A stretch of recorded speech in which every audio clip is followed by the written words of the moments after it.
Yeah, let me start. Let's see. All right, this is Ken and Carol doing some growth OD work. It is June 30th, 2026. We're talking about Notebook LM today. We're going to dispose of the yesterday's meeting with the growth OD circle, which was pretty amazing. Separate issue, pretty awesome. So over to you. So, from a collective level, the uptake of the lighthouse metaphor Yeah, was unbelievable. And I was shocked, as I said, that it goes back to my arc. And I've rejected the lighthouse as my sort of image because I wanted weaving. yeah, And then it ended up a giraffe in terms of helping people see. But I couldn't, I just had a visceral reaction to everybody's mhm, reaction to the lighthouse. And then you asked me to speak, and I don't think I spoke more than 3 minutes, but it really was what I prepared. And then we went right into the closing. And so there was absolutely no feedback. right. And that's why I want to limit it to, a few minutes. Do Yep. you have feedback? Because that's what would be most valuable. Yeah, I thought it was, I thought what you covered was really concise, succinct. It was the clearest expression of what you've been talking about wanting to do Ah, since we've started it. And so there's a forcing function of feeling yourself to be under time pressure with other people whose time you value, and it drives you to do the best you can where you are at a given moment. It's the same for the same reason that like dissertation defenses yeah, tend to be not a culminating event but a focusing event. You end up working at peak performance under the time pressure and the context pressure. So right. that was you were notice now I mean this in a positive. You're always organized and on point, but you were especially projecting and clear and decisive about exactly what you wanted to say, which is you when you have prepared and are clear on your message. And I thought you delivered it just exactly right. And I also just I noticed how good our coffee talk was after we stopped recording, and I just kicked myself for not recording the whole thing because the coffee Right. talk was almost better. As good as the session was, the coffee talk in many ways was just as good, if not better. But anyway, that was my feedback on Okay. yesterday. I thought it was very clear. There was nothing you said in there that surprised me because I've been working with you all along. Exactly. And That's why I want your yeah, yeah, feedback. yeah. It was clear. It was very clear Okay. to me. Thank you. Of course, I had my normal questioning, inner questioning, but so Sure. I value your feedback. Yeah. Um, and where I came to, which was a real aha after our conversation on Sunday, was I finally understand. I mean, I've always known, but it is now front and center how being an outlier or the unicorn is an advantage in this context now, Yeah. where it wasn't in the past, or Yeah. maybe I wasn't mature enough for it.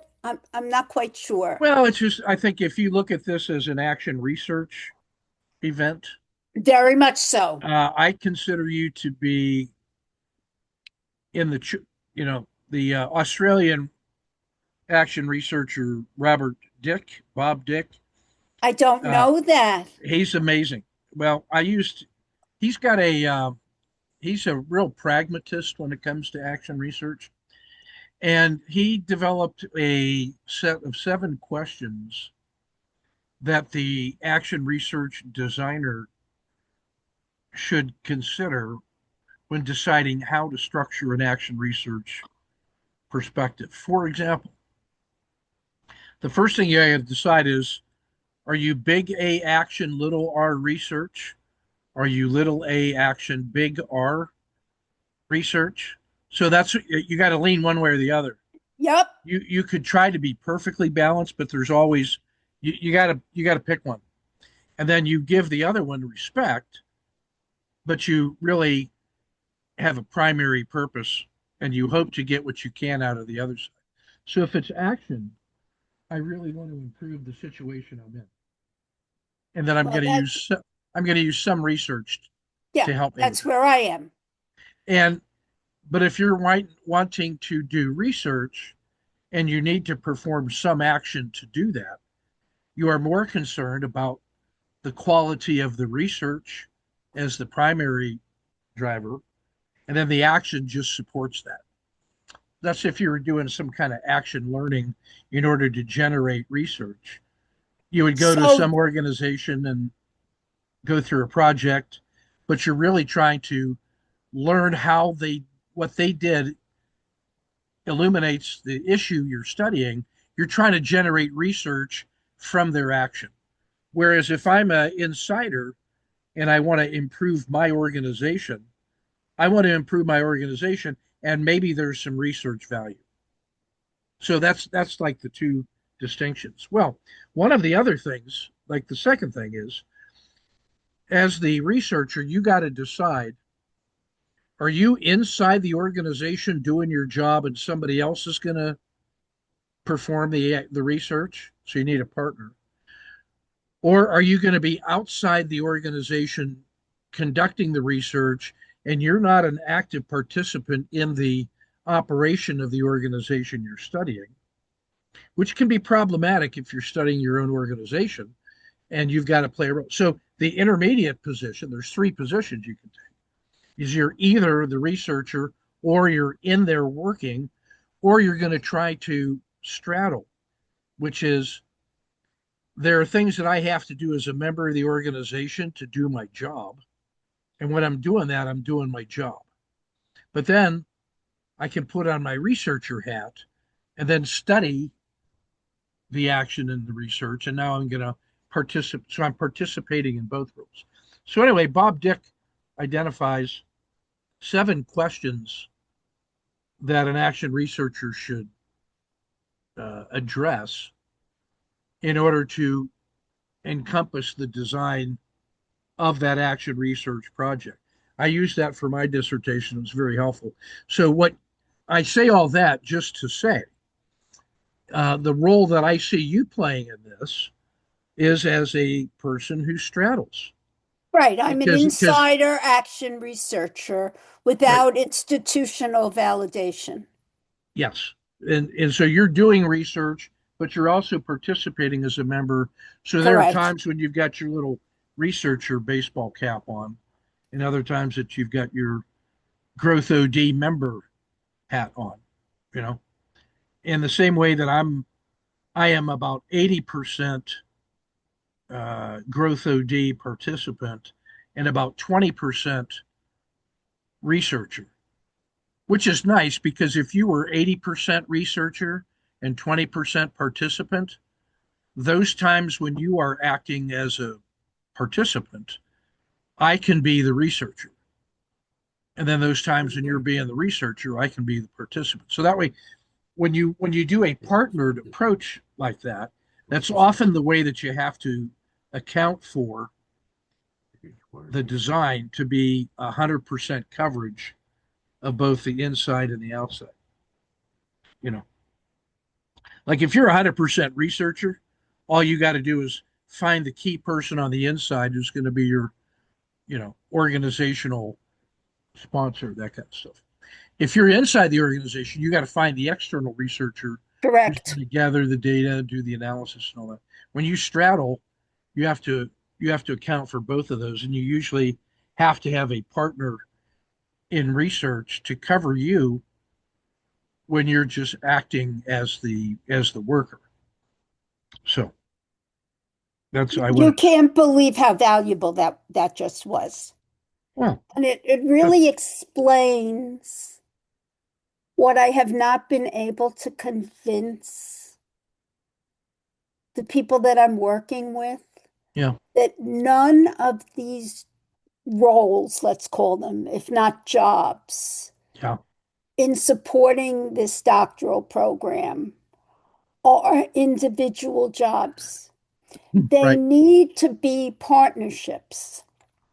And I've learned this because I want to do deja vu in this context. Yeah. I have always worked in partnership, formally or informally. I co-teach, I co-research, I co-write, Yeah. and you could argue that that's because I'm insecure, but I don't believe that anymore. I No. believe that it's because the interaction creates a better outcome, which is exactly what we are demonstrating. A Even hundred though percent. you have positional leadership in this context or Yeah. expertise, Yep.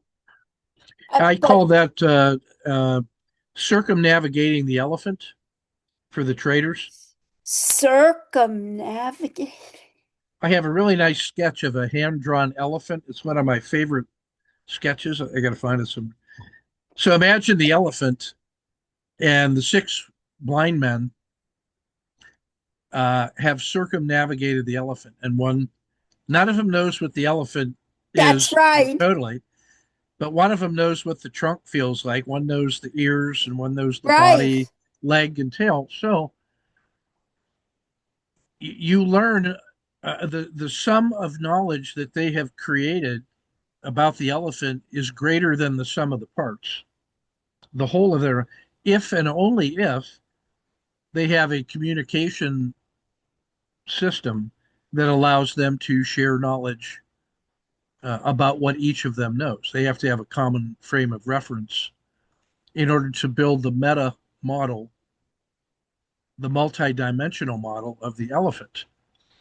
Now, typically, what will happen is that if that team is successful, they will discover that one of those perspectives, like, you know, if they're solving a problem with a team that has made up of people from all these different perspectives, Yep.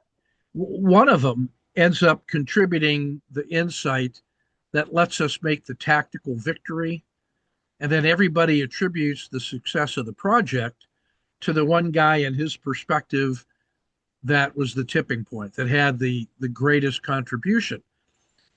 And what normally happens is that we think the lesson to learn is, well, that was the perspective that mattered. And then everybody stops what they're doing and everybody tries to be that single perspective. And then the next time everybody's right there and nobody is in their previous positions, and we lose the multiple perspectives that actually contributed to the team's success. And then if it turns out on the next iteration that it only was a matter of coincidence that that one angle was the right one, or it was the right one that time, next time you needed something else, but now you don't have any coverage. So when you build it, for continuous operations,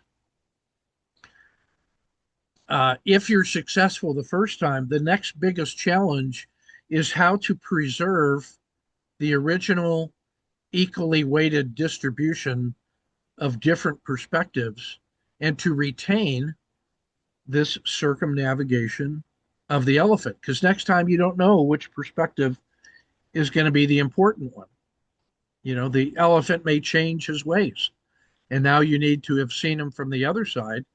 But if you all rush to one side of the boat, then it tips over that way. So anyway, um, I would use that language in describing to them why it's necessary in order to communicate effectively between members of a multi-dimensional team.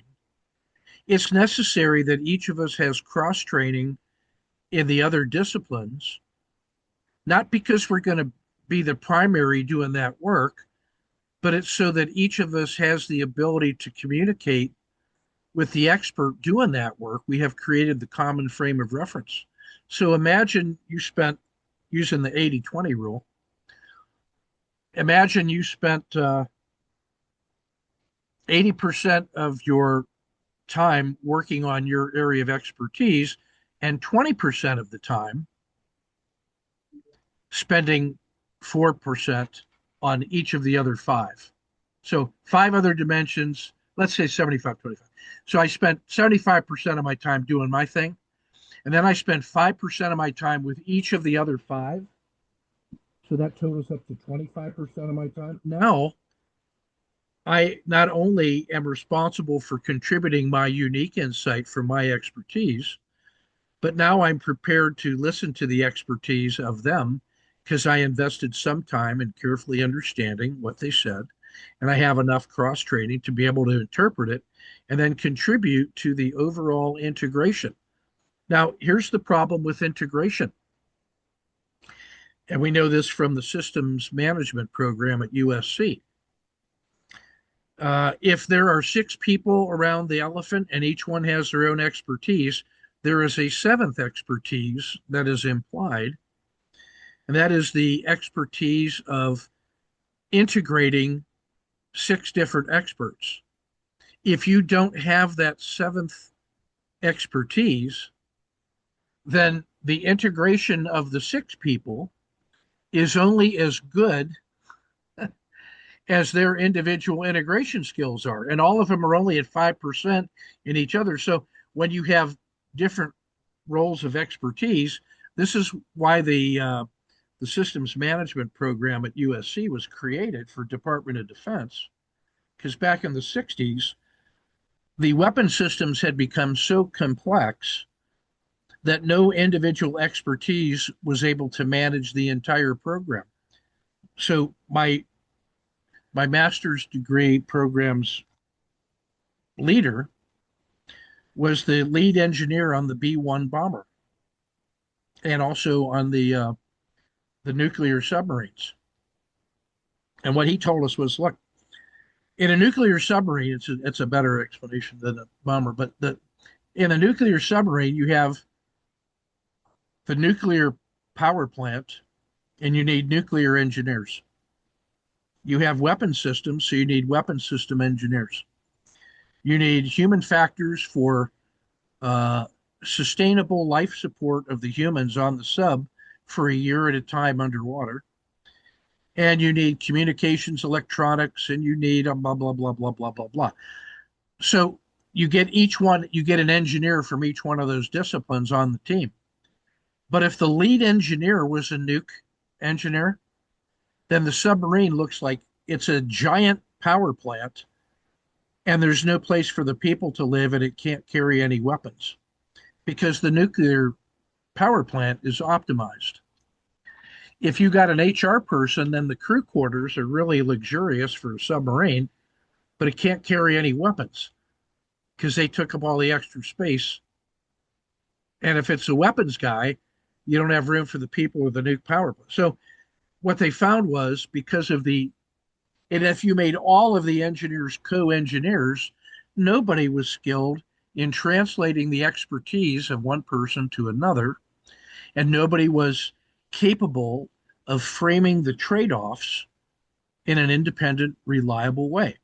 So the systems management program at USC, at Marshall School of Business, was created in order to teach something like a blend of an MBA, a computer IT program, a system security, and an HR program with finance. And what that created was the universal translator. So you could drop a person that had that skill and put them in charge of a team, and then they would be able to pull in the HR people, the finance people, the nuke weapons or the nuclear power plant, the weapons, the navigation, the communications, and they were able to be the translator. It's like the Ikigai diagram where you have the overlapping um, Venn diagrams, and you needed a person. Well, it turns out that that is exactly what a catalyst change I agent was leader just going to is. say. Yeah. So what I find here's the position that I'm in for the Army at the Command and General Staff College. I'm the only person I know in that entire college on the faculty who has the following skill set. I was enlisted and I was an officer. I was a infantryman and I was a logistician and I was a force manager. What's I've a been, force manager? it is the military's term for change management. It's like Ah, how to manage, it's Clayton Christensen and management of innovation. It's optimization of the existing system. It expresses the trade off, the tension between what I showed you earlier about continuity versus transformation. yep, That that one I modernize, know well. yeah, modernization versus readiness. How do I keep what I have at its highest state of readiness? And how do I manage to continue to modernize without destroying the readiness of the organization that I'm changing? In that tension, in that space, is what the Department of Defense calls force management, but it's really just another way of saying change management. But it includes the urgency of maintaining combat readiness while you are a nation at war. So so I have all of those skills, and nobody else on the faculty has those skills. So I'm a history major by baccalaureate with an emphasis in Asian culture.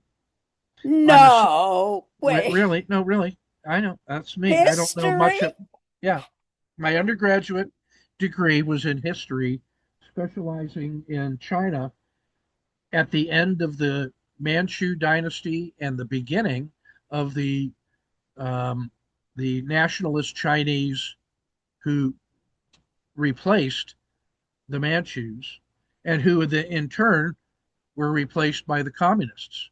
So I studied that whole period from about 1880 to 1950 as a specialist in two enormous dynastic changes in China, going from the Manchu to the nationalists to the Chinese, to Whatever communists. possessed you to do that?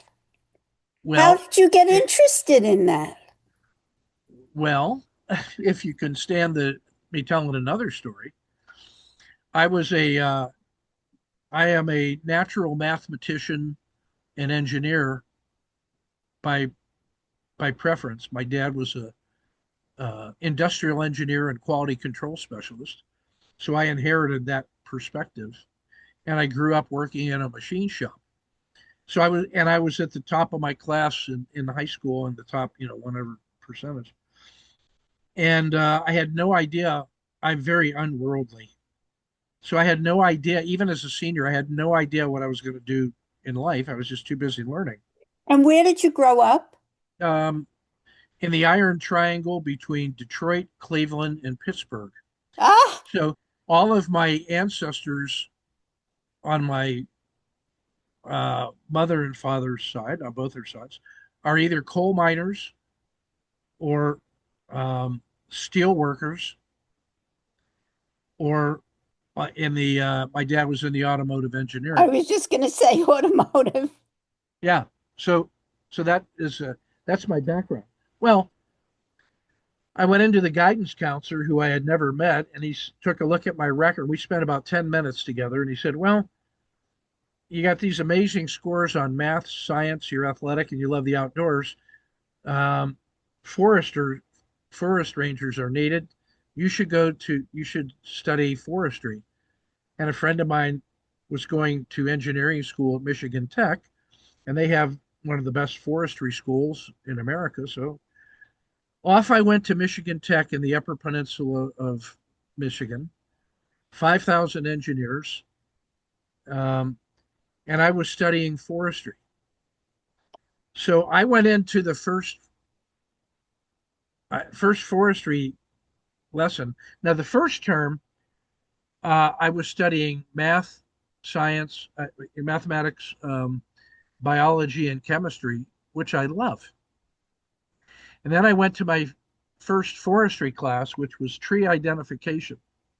And I walked into the lab, And the professor said, welcome to Tree Identification 101. This term is coniferous trees. At the end of this 10-week semester, you have to be able to identify 110 different species of evergreen by pine cone, needle, or bark. And And I you looked at left. and I looked at the display and I never went back. You got it. So I started playing soccer and then I broke my ankle and I was too shy and unskilled to know where to go to get my broken ankle fixed. And I was afraid to ask anybody. And so I strapped up my broken ankle in a hiking boot and then suffered through that the rest of the year, kept playing soccer like an idiot. You And shy? oh, I'm very shy, very shy. And so I was playing soccer with the international officers with a broken ankle, and I was going to the bars and drinking a lot of beer and learning to play foosball. And I was avoiding my classes and I was failing. And I learned instead to play Dungeons and Dragons with the guys in the wargaming group, who, for the most part, were also engineers, but who were also failing out of their courses because we were all consumed with Dungeons and Dragons and computer war games. And I didn't know how to tell my parents that I was failing out of school until they drove up 600 miles from Detroit to pick me up. And so we're in the car coming back, and I had to tell them that I had flunked out of freshman year. And we got all the way back to the Mackinac Bridge, and I realized that I had left my winter jacket back and a box of stuff back. We had to drive all the way back to get that and then turn around and then redrive. It was That was a very difficult car ride. So I get home. So I get home and I don't know what I'm going to do. So I Wait, started wait, wait, working. wait, wait, wait, wait, wait. I can't help it. It's funny. Oh, How like it's were, funnier. well, It's in funnier. retrospect, but how were your parents during that car ride? Well, it was very quiet. My dad kept trying to understand. Explain to me again how this happened. He wasn't Oh, yelling at me, but he was. I knew he inside he was couldn't really figure it furious out. because I Yeah. was the first kid in the family. I'm the oldest, and I'm the first kid in the extended family to go to college, and so this was a big deal. Oh my And goodness. I didn't have a scholarship or anything because I didn't know how to apply for them, so we were funding the whole thing. So here I am. Instead, I've always been honor roll, top shelf, and all that stuff, and now all of a sudden I fail. So we get back, and I'm not. The only thing I know is I am not going back to Michigan Tech to study forestry. So the day we get back, I'm out there kicking a soccer ball around, and I step on some sand and I break my ankle again. Again. Only this time really bad. And so now I'm in a cast, and the only thing I can do is play. I get a job at the local pinball arcade, and I'm playing foosball and making minimum wage and all that other shit. And I'm just with no idea what my future is. I learned to gamble. I was going to the racetrack and playing poker for money until a guy pulled a pistol on me, and I realized I didn't really want to do that for a living. And the parents just said, "Look, you are going back to college. You're going to go to Michigan State." And I said, and I said the only way I'm going to go back to college is if I study what I want to study. And what I want to study is history. And the history I want to study is China. Because for the previous 5 years, when I wasn't reading math, and I was reading history like a maniac, like I'd read Gibbon's Decline and Fall of the Roman Empire, the complete book. It's about 3,000 pages, all that stuff. Um, when I got um, I remember the day that my parents allowed me to buy my first books through one of those book clubs. You buy three books for Oh 10 cents. yes. And Yes. so the books that I bought were Illustrated History of the Civil War, the autobiography of Eddie Rickenbacker, America's Ace of Aces, and a um, book of maps of the world. And you remember all these details. All these things. I've told the story once or twice to my kids because I tell my kids, look, uh, the path that I have followed is not the path you might have predicted or recommended, You, but it's the one that I followed. And what never stopped was my family's love and support for me. And I tell them, look, the only thing I want you to do is be a good person and do what you love. Everything else we'll just figure it out. Don't worry about it. And that's continued to, and it takes a while for them to believe that, but I've lived that way. So the other things that I was reading when I was a kid uh, were the Analects of Confucius, the Buddha, the great books from the Great Books program from University of Chicago, and the great I Mortimer so Adler. want to do that. Oh, so I read all those things, and I read all of the Reader's Digest condensed books. Oh my Now goodness. here's why I'm in the army. One of the books that was in that, because I had the broken ankle, I couldn't go anywhere. I was just reading like a maniac. And one of the books I read was the condensed version of Colonel Roger Donlin, who was the first Congressional Medal of Honor winner as a Green Beret from the Vietnam War. And I read that story and it was just, it marked me indelibly.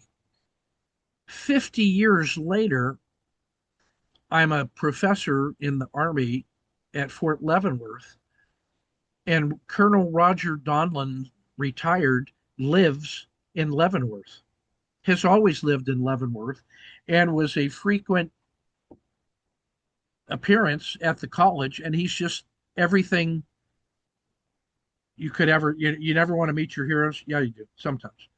And so now every day there, he just passed away a few years ago.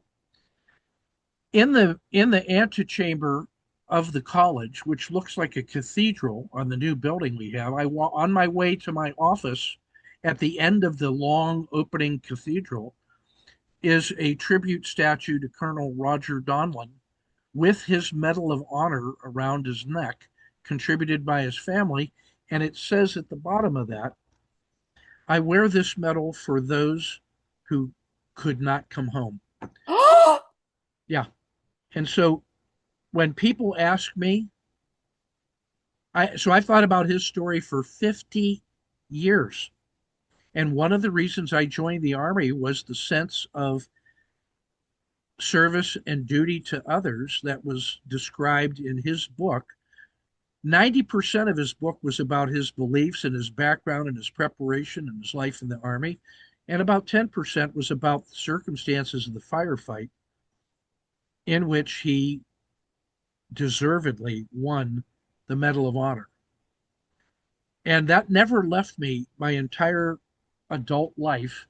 And it wasn't until 10 years after I read that that I decided I was going to join the Army as an enlisted guy to learn to drive a truck so that someday my dad and I, when he retired, we could drive a truck together.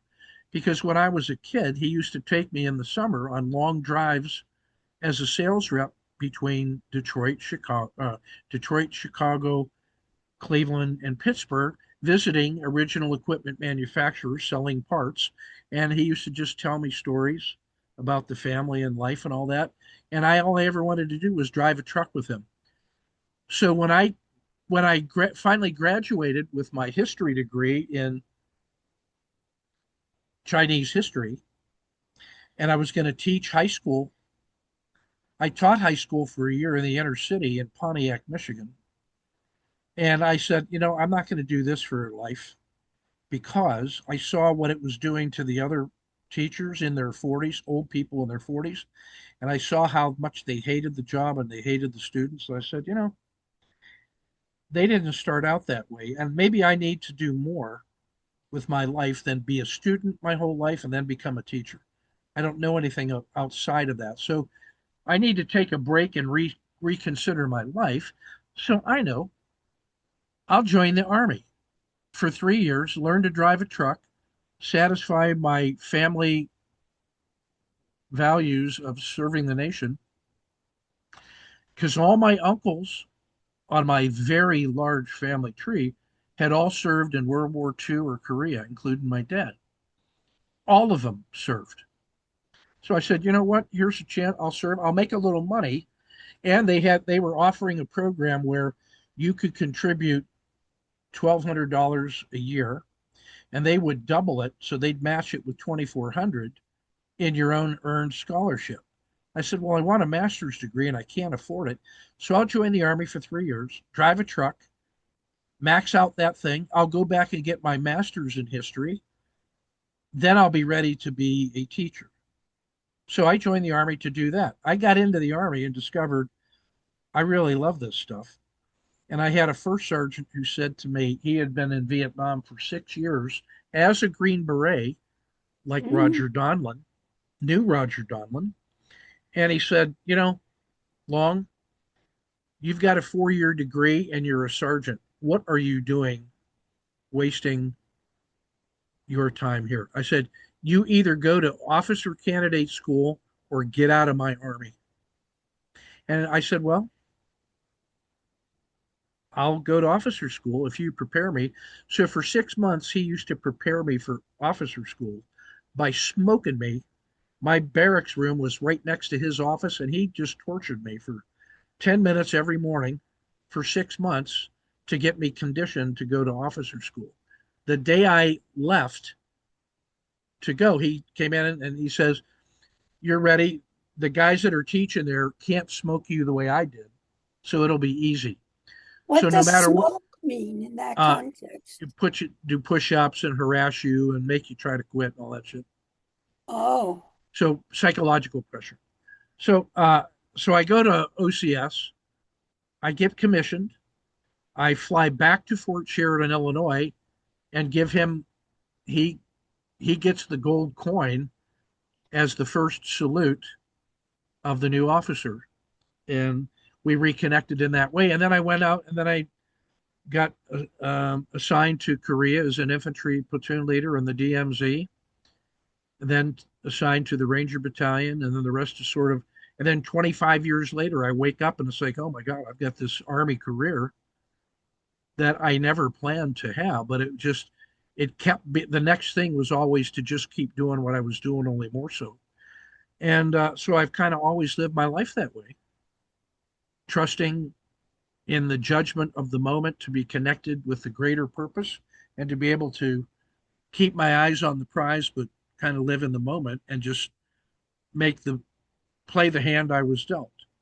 So I say all that simply to say that nobody in the college has the quite the same background that I do, which is a history degree in Chinese history, a systems management degree like system engineering from USC, and a DM in change management from Colorado Tech, and was an enlisted guy and an officer, was a combat veteran with a combat infantryman's badge as a commander of infantry in combat, and then transferred to Army maintenance and sustainment, and then became a professor of military science.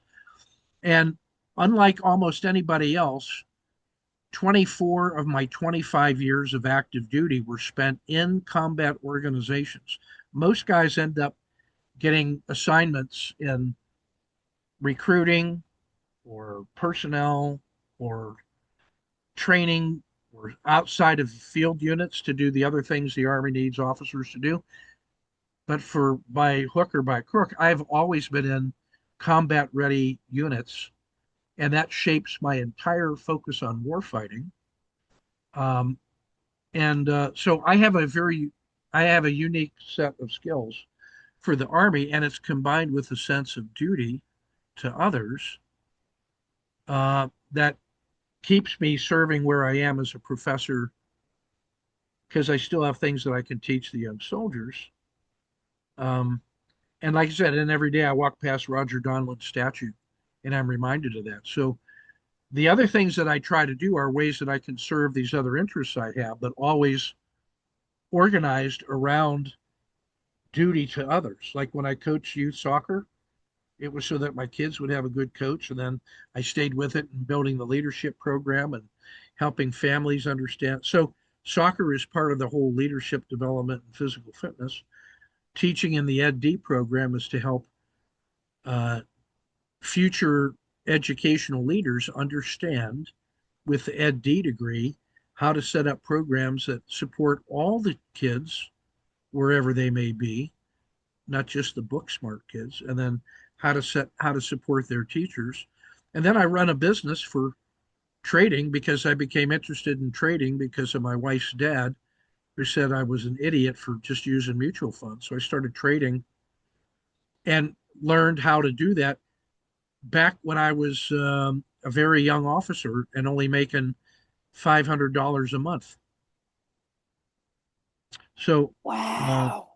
so that became I became interested in mastering the mathematics of trading and finance, and then I ended up doing pretty good at it. And have built a business around that, and now all the stuff you see me working with Shay and all the traders is a direct consequence of that. Where my mathematical skills and stress management skills and decision making skills and my systems thinking skills enable me to develop unique trading systems for traders. So there's sort of a without with no design ahead of time, but just naturally making decisions that seem to integrate well with everything that I have been and experienced. I'm pretty satisfied with how I've, where I am and what I'm doing. And it's really it's the opposite of a life by design. It's a life through experience and trying to be aligned around values and what seems to be important at the time. When I decided to retire from the Army, it's because I had been teaching as a commissioned officer on active duty and they were going to redeploy me. And I said, I do not want to, I don't agree with the war in Southwest Asia. And I'm not going to get shot at again for my country. So it's time for me to retire, but I can still stay on and teach at the college and share what I know with these officers. And I can finally stop moving around every year and grow my children in a little town, which is where I want to grow my children and let them experience stability and play soccer and all that. So we bought a house next to our friends and just stayed here and are raising our family and the kids How old were doing just your fine. children at that time? This was when it was finally time when we moved here first. It was 1999, so they were uh, 8, 6, and 2. And when I retired, that was 5 years later. They were 13, 11, and 7. So right at the time when they need to have social connection to the peer group, Yeah. which I never Junior had high school. because I was always moving. So it was sort of a natural, all the signs pointed to it's time to retire. What am I going to do? Oh, at that time, the Army decided they were going to expand the civilian faculty of the college so that they could release the military faculty to join units that were going to the war in Southwest Asia. So I became Mr. Long as a professor. And then while I was there, I decided I was going to pursue my doctorate so that I could be a professional educator and not just live on my war stories. And that prompted me into the DM because the DM degree made more sense as a practitioner scholar than doing PhD research. So I chose the DM and discovered action research, which connected very strongly with my systems management work from USC. And it connected with my force management experience that 1 or 2 years when I was not in a combat unit, I was a force manager for the Army and DoD where I was doing military change management. So I learned all that before I took any classes in it. And so the DM degree, which was studying change management, I had a wealth of experience in DoD and I was able to make that connection and now have made a full time scholarly study of practical change management. So all of these things are kind of all mutually reinforcing.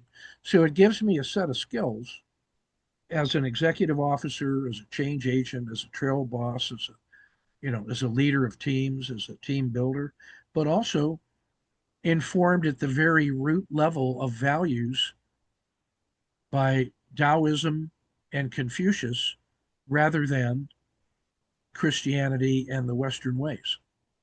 I am, my wife is Chinese.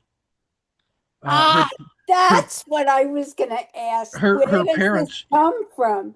But So this her parents, interest came before your wife, right? right? So my wife is Chinese American.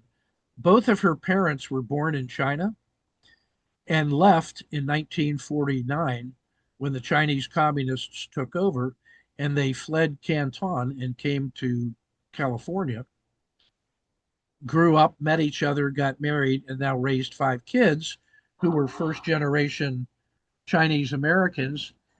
She only speaks a few words, like with food and stuff like that. But the whole extended family came over. And so they had a grocery business in Lemoore, California. And then all the kids are very American.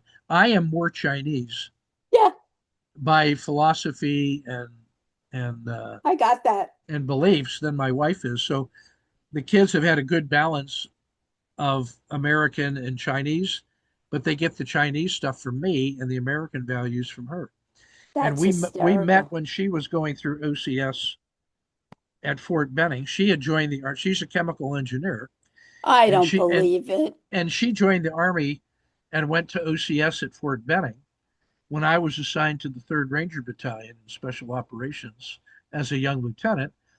And I met her at one of the local bars when they had released the senior candidates to finally get out of the off base and to go drink a beer somewhere.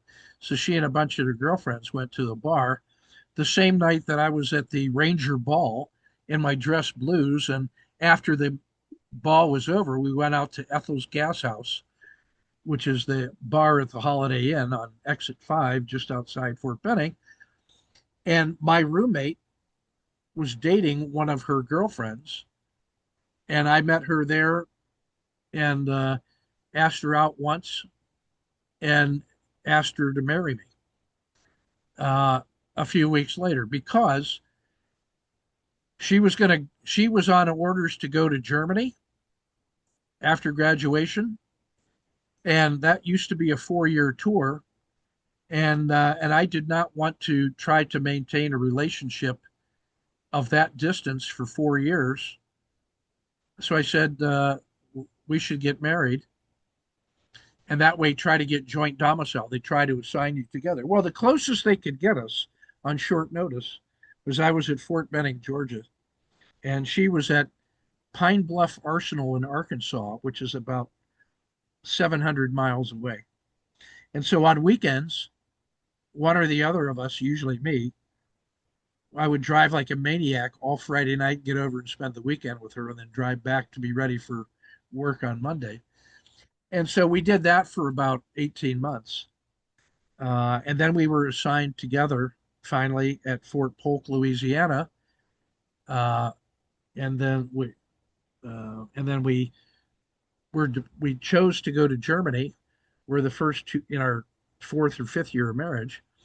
And then two of our kids were born in Germany, then came back to America to Kansas to my first tour at Fort Leavenworth, where I spent some time. And then we went down to Fort Riley, Kansas. Ended up spending 5 years there because of an opportunity to stay. And she got out of the Army after the first child was born. And we've been an Army family ever since between Fort Leavenworth and Fort Riley.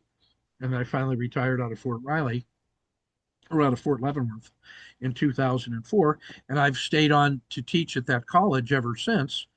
And just this year, I have now spent more time in the Army teaching at that college than the 25 years I spent on active duty.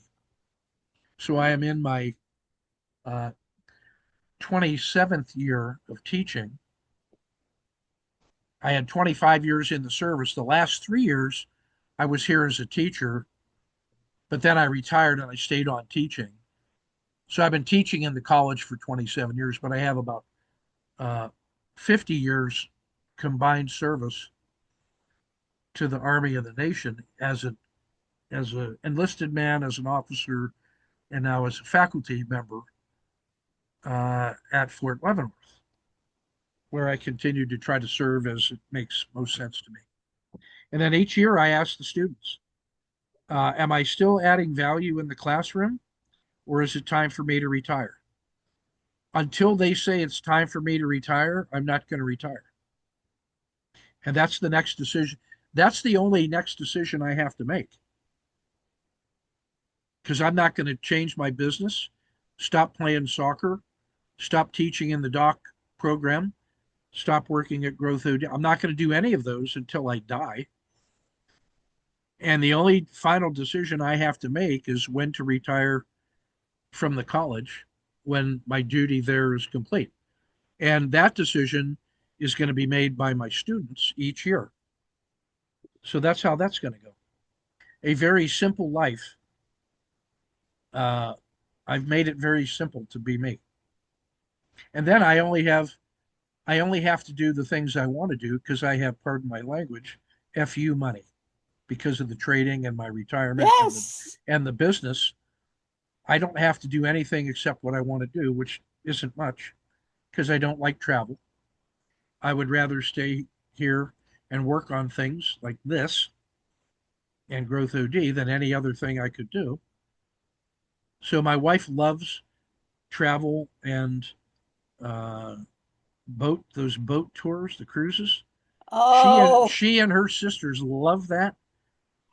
I am both terrified and bored senseless by the idea of getting on a boat with a 2,000 people and spending 3 weeks looking at the ocean. I that is like hell on earth to me. So I stay home and take care of the dogs with my son and just work and study and play, and they enjoy. And then the money that we save by me not buying a ticket, we get the most elite package for her and the girls to go because the girls love traveling with her. My son doesn't like traveling, so he and I stay together. We have our alone time, and then the money we save on me goes to giving them the most elite experience that they can have, and it works out nice. beautiful. Wow, was this a gift? So that's the backstory. Well, someday, That also, if you look at that thing behind me, that actually explains that diagram pretty well. You see Lao Tzu, Solomon, Confucius, ah, Isaac Newton. I would Mike not have over on the known right that. hand side, Mike Three Bears is my Lakota Sioux medicine man spirit guide, who I met in a true story circle and has been my Vision Quest sensei for the last 8 or 9 years, and was instrumental in helping me be prepared for my heart surgery and recovery when I had to have a heart valve replaced. That's a separate story. I won't cover. I have a nice presentation on that. But so those people up top are sort of the elders, all of whom are modeled in my AI advisor. I've done the background research and everything they stand for and created individual personas for each of them to help me think through all of the important things in my life. And then if you look at that golden bridge, you see the five quintiles and the spirit animal. There is the shadow and the horse. Phase two is the mule in preparation. Phase three, behind my big round head, is the beaver and actual production work. Phase four is the wisdom of the owl for devotion. And quintile five is achievement and vision of the eagle, looking at the far horizon and the land of milk and honey. And the golden bridge is over the river, which we call Crocodile River. That's the short-term challenges that feel significant in the moment. And the bridge is how we handle that on the path to the land of milk and honey beyond. And that quintile bridge now is the basis for the way I coach my traders and my executives and my military officers and how to do shadow work to get over whatever your shortcomings were, whatever you think it was. Just go deal with it. Use that energy to prepare for the work you're doing. Contribute 10% of your best work to others and give it away.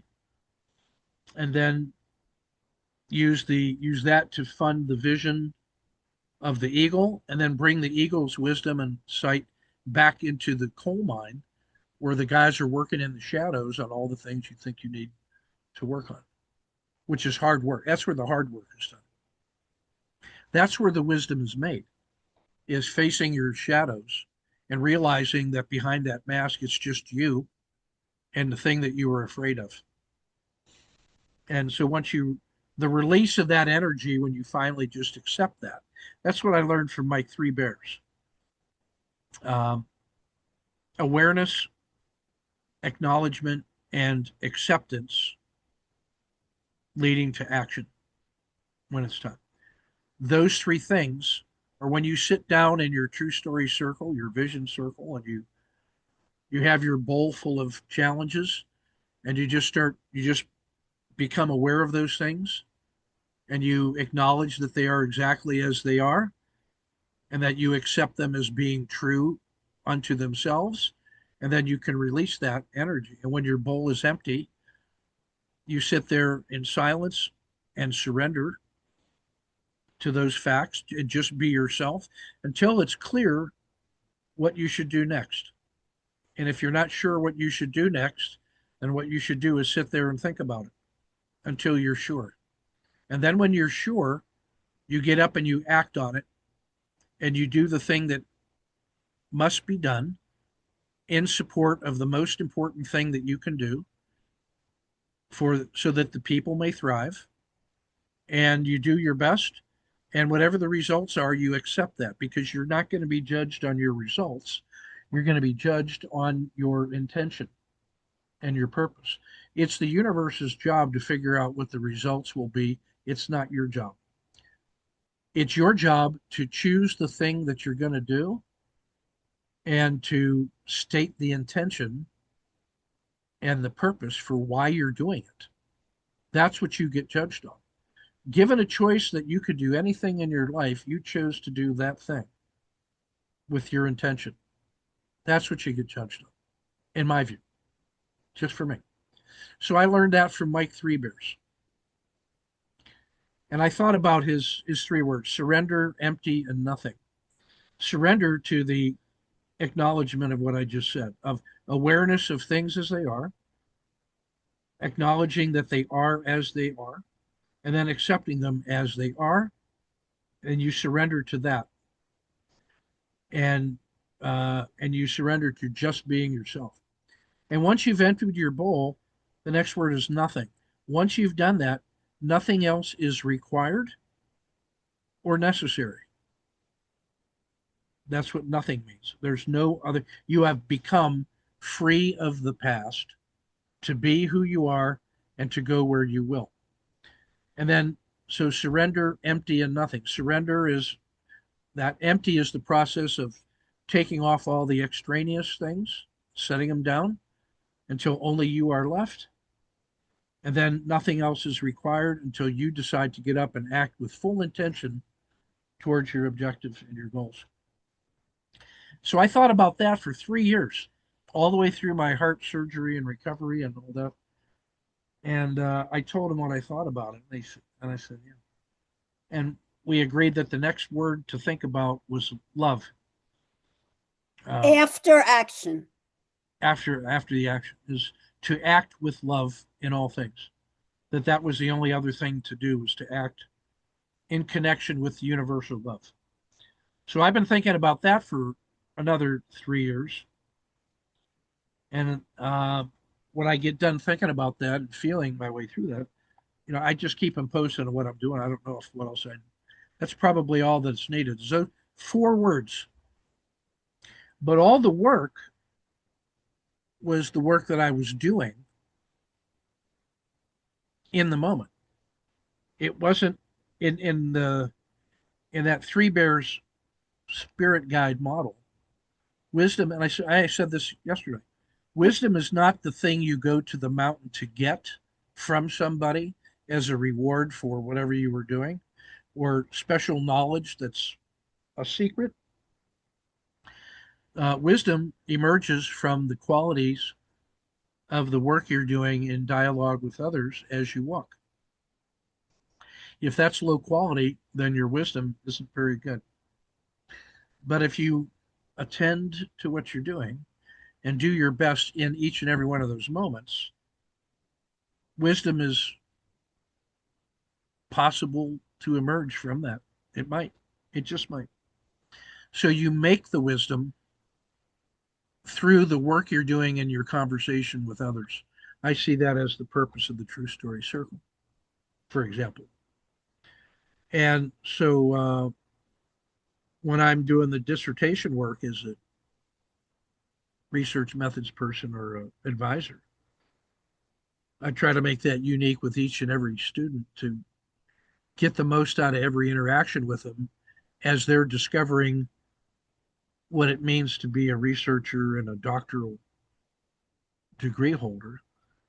So they think they're getting a degree awarded by an external organization, college, when in fact we are making their education in the way they are doing the work, and I'm just showing them, where to cut on the dotted lines and help them see it from the other side of the table. So I approach the dissertation journey and the community of practice and the learning community through that lens. And so action research is a perfect method for me. And the research method that I've developed for the college, the applied professional case study, is a particular manifestation, a fusion of action research, participatory action research, and the case study method, and the Army's staff study process. I have fused those together into a particular unique style and research method, which we use in master's thesis in the college and which I am using with my doc students at St. Mary's. The applied professional case study, which is I've got over 100 master's theses that have been performed with that method. So we're writing the field guide and the book on it right now. And it's very close to what you see us doing in Growth OD. It's especially well suited for action researchers who are emphasizing action and results and transformational change because it helps you put together decision packages that the chief decision maker is going to ratify as a result of the research work you put into it. You are doing the due diligence to support the best decision he can make to improve the organization. And so that method is well suited for Army officers who are trying to make changes in the Army that general officers can ratify. I have a vast amount of experience doing that for generals.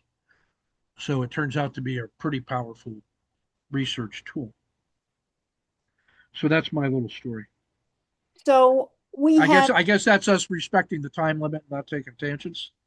How did that work out? yeah, it was going to be 5 minutes of feedback for Yeah, me, but what this did yeah, is it brought our at least intentions and experience from my perspective. It wouldn't take me as long because my path isn't, it's longer in years. No, actually, it's probably the same in years. yeah, It's maybe. 50 years, Yeah, 25 in corporate, and now I yeah, think 27 outside yeah, in teaching, etc. But it doesn't have any as many twists and turns.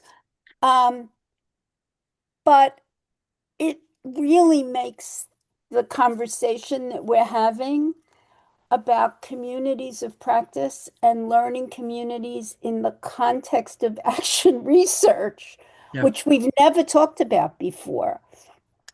But that's where I haven't, again, another one where I haven't been successful in DODC in the original verbiage, it said this is for working professionals getting a doctorate in organizational development and change. It's the first such, it might end up being the last, but Yeah. it's very, very aligned with what you're talking about, the DM. Yeah.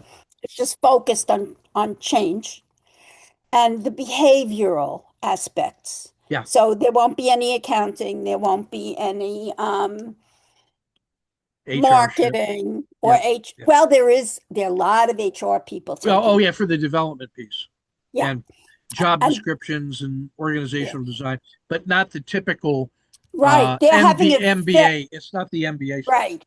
MBA stuff for HR is compliance, and this is anything but. And the people who come recognize that. Hmm. But the original verbiage was this is a 3-year degree, and you will do applied and action research. So nobody is on the deep end of the research side that you were talking about. Right. Everybody, even if they're coming from education, Right. they're looking at it as applied.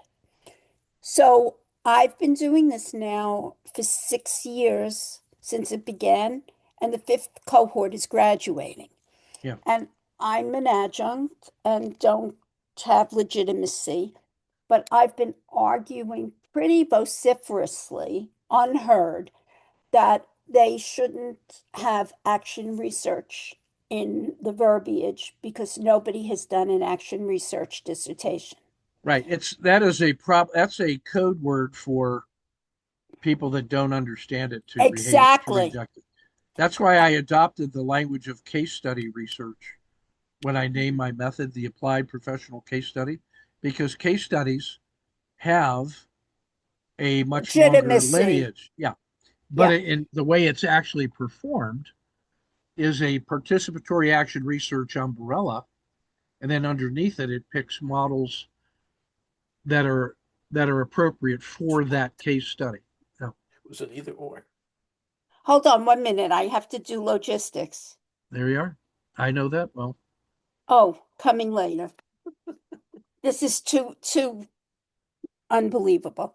Yeah. Um, so I've spent the last 2 years deeply connected to Hillary Bradbury's Action She was Research my professor. Plus. She was my first professor. No. She was my mentor at Colorado Tech, and she, of the work that we did in our first class together as my professor, she No. invited me to co-write a chapter in a book on action research while she was the serving and still is the editor of Action Research Journal. I've known her for 25 years, or no, not 20, since 2007. She's been my hero. So I've known Hillary. This is unbelievable, Ken. Tell her that you know me. Well, I know. Well, we're going to do one better than that. So I can't believe this. I know Hillary since she was Bill Torbert's grad student Yeah, at BC. I know Bill Torbert. Not to work He's with professional. I know I've attended a couple conferences where he was there, and Hillary introduced us, and he so you lectured know. to us at Colorado Tech because Hillary joined the new program for action research at Colorado Tech under Joanne Preston Oh and no, you must be kidding. and Tojo Thatchenkari from. So my those two are my. I'm in contact with Joanne Preston periodically. She was our dean. I didn't know that. She ran the I program know. at Colorado Tech. She is a superstar. She's I know Godzilla. that. She's so great. And she put Well, together the action research program at Colorado Tech and hired all the adjuncts like Hillary Hillary, Bradbury and Bill Torbert and David Bogie. And that's where I met Bogie and Rosille I don't believe because they came this. in to teach at Colorado Tech. At the same time, I'm there learning from uh, Joanne and Hillary and Bogie and Grace Ann. Um, that's who was in that program when I was a student there, and I've stayed in contact with all of them just because they had I'm such a just huge impact on me. speechless. Yeah, small I world. met, I, this is so Let me. Hey, weird. how about David Jameson, Oh, I'm gonna cry. Roland Livingston? No, Roland Sullivan. Uh, well, no, that's a different. But there's also a Roland Livingston that was there. That one I don't know. David, he's another action research guy. David Jameson, Use of self. I know that name. And No, that's Tojo, David. yeah, Jameson is the guy. And then Tojo Thatchenkari. I know of Tojo. I don't know him. So David Jameson is the he and Tojo worked together on self as instrument. Right, that's use of self. Yeah, He use of taught self. that Yeah, program in our DODC program. yeah. Um, I worked underneath him. He was one of my professors, and he, self as instrument has been. That's why I chose in the design of my action research, and because of what Hillary said, one of my research questions was, how does my practice as a teacher change as a result of studying the curriculum methods at the military college? Because we were trying to activate the oh, voice of the students and the faculty who were not being heard because of top down directives to design curriculum about uncertainty and chaos. But at that time, the experts in the world were guys coming out of the war where they were doing counterinsurgency, and they were the experts on uncertainty in these ways, but nobody was talking to them. So I said, we need to listen to their stories and use that to shape the curriculum that we should teach and let the students become co-creators so I was given freedom to develop some pilot programs that incorporated student voice about their direct wartime experiences. So I said, that's one research question. I'm going to compare what they're saying to what Department of Army is saying. But I was choosing self as instrument. And one of my research questions was about how did my practice yes, change as a result of doing that work? And so to do that, I needed to recruit trusted others to watch me yes, and periodically comment on the changes they saw in me and compare that to my learning journal so that I could show over a 3 year period how I was changing as a person and as a professional as a consequence of being open to the ideas of others. Up until that point, I was kind of a manipulated, devious son of a bitch and doing things my own way and using my powers of persuasion to achieve what I wanted.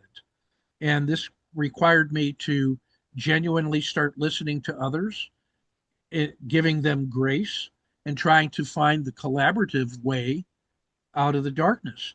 And that, after 3 years of doing that and documenting my learning journal, it changed the way I behaved 100%.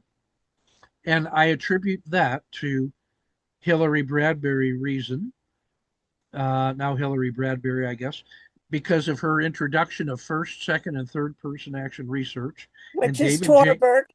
And Torbert, yeah, was there, and and then learning about storytelling as sense making from Bogie and Grace Ann.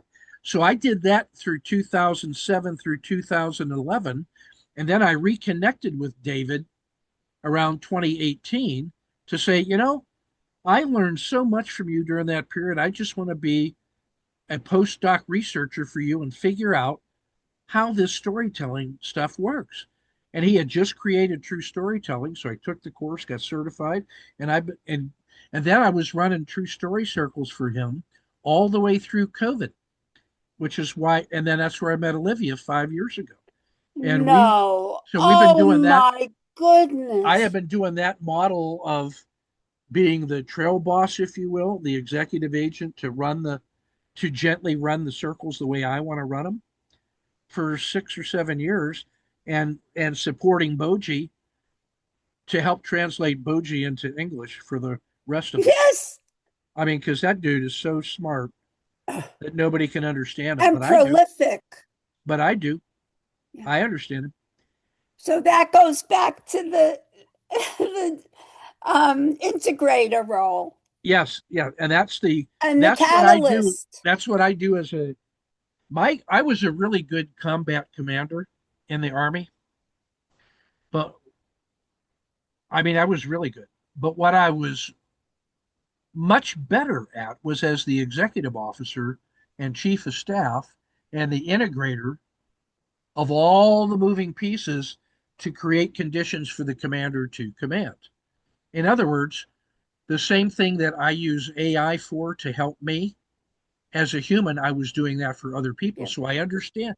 That's why my interest is in research methods, because I want to find every method that any expert uses to create knowledge in their domain. I want to understand that so that I have 50 different methods of conducting research and creating knowledge that is domain specific, and then find which one of those methods is best for my little master's degree students and the doctoral students. So no matter what question they're trying to ask, I'm the right person to help them find the appropriate method that is uniquely suited for the research questions they end up making.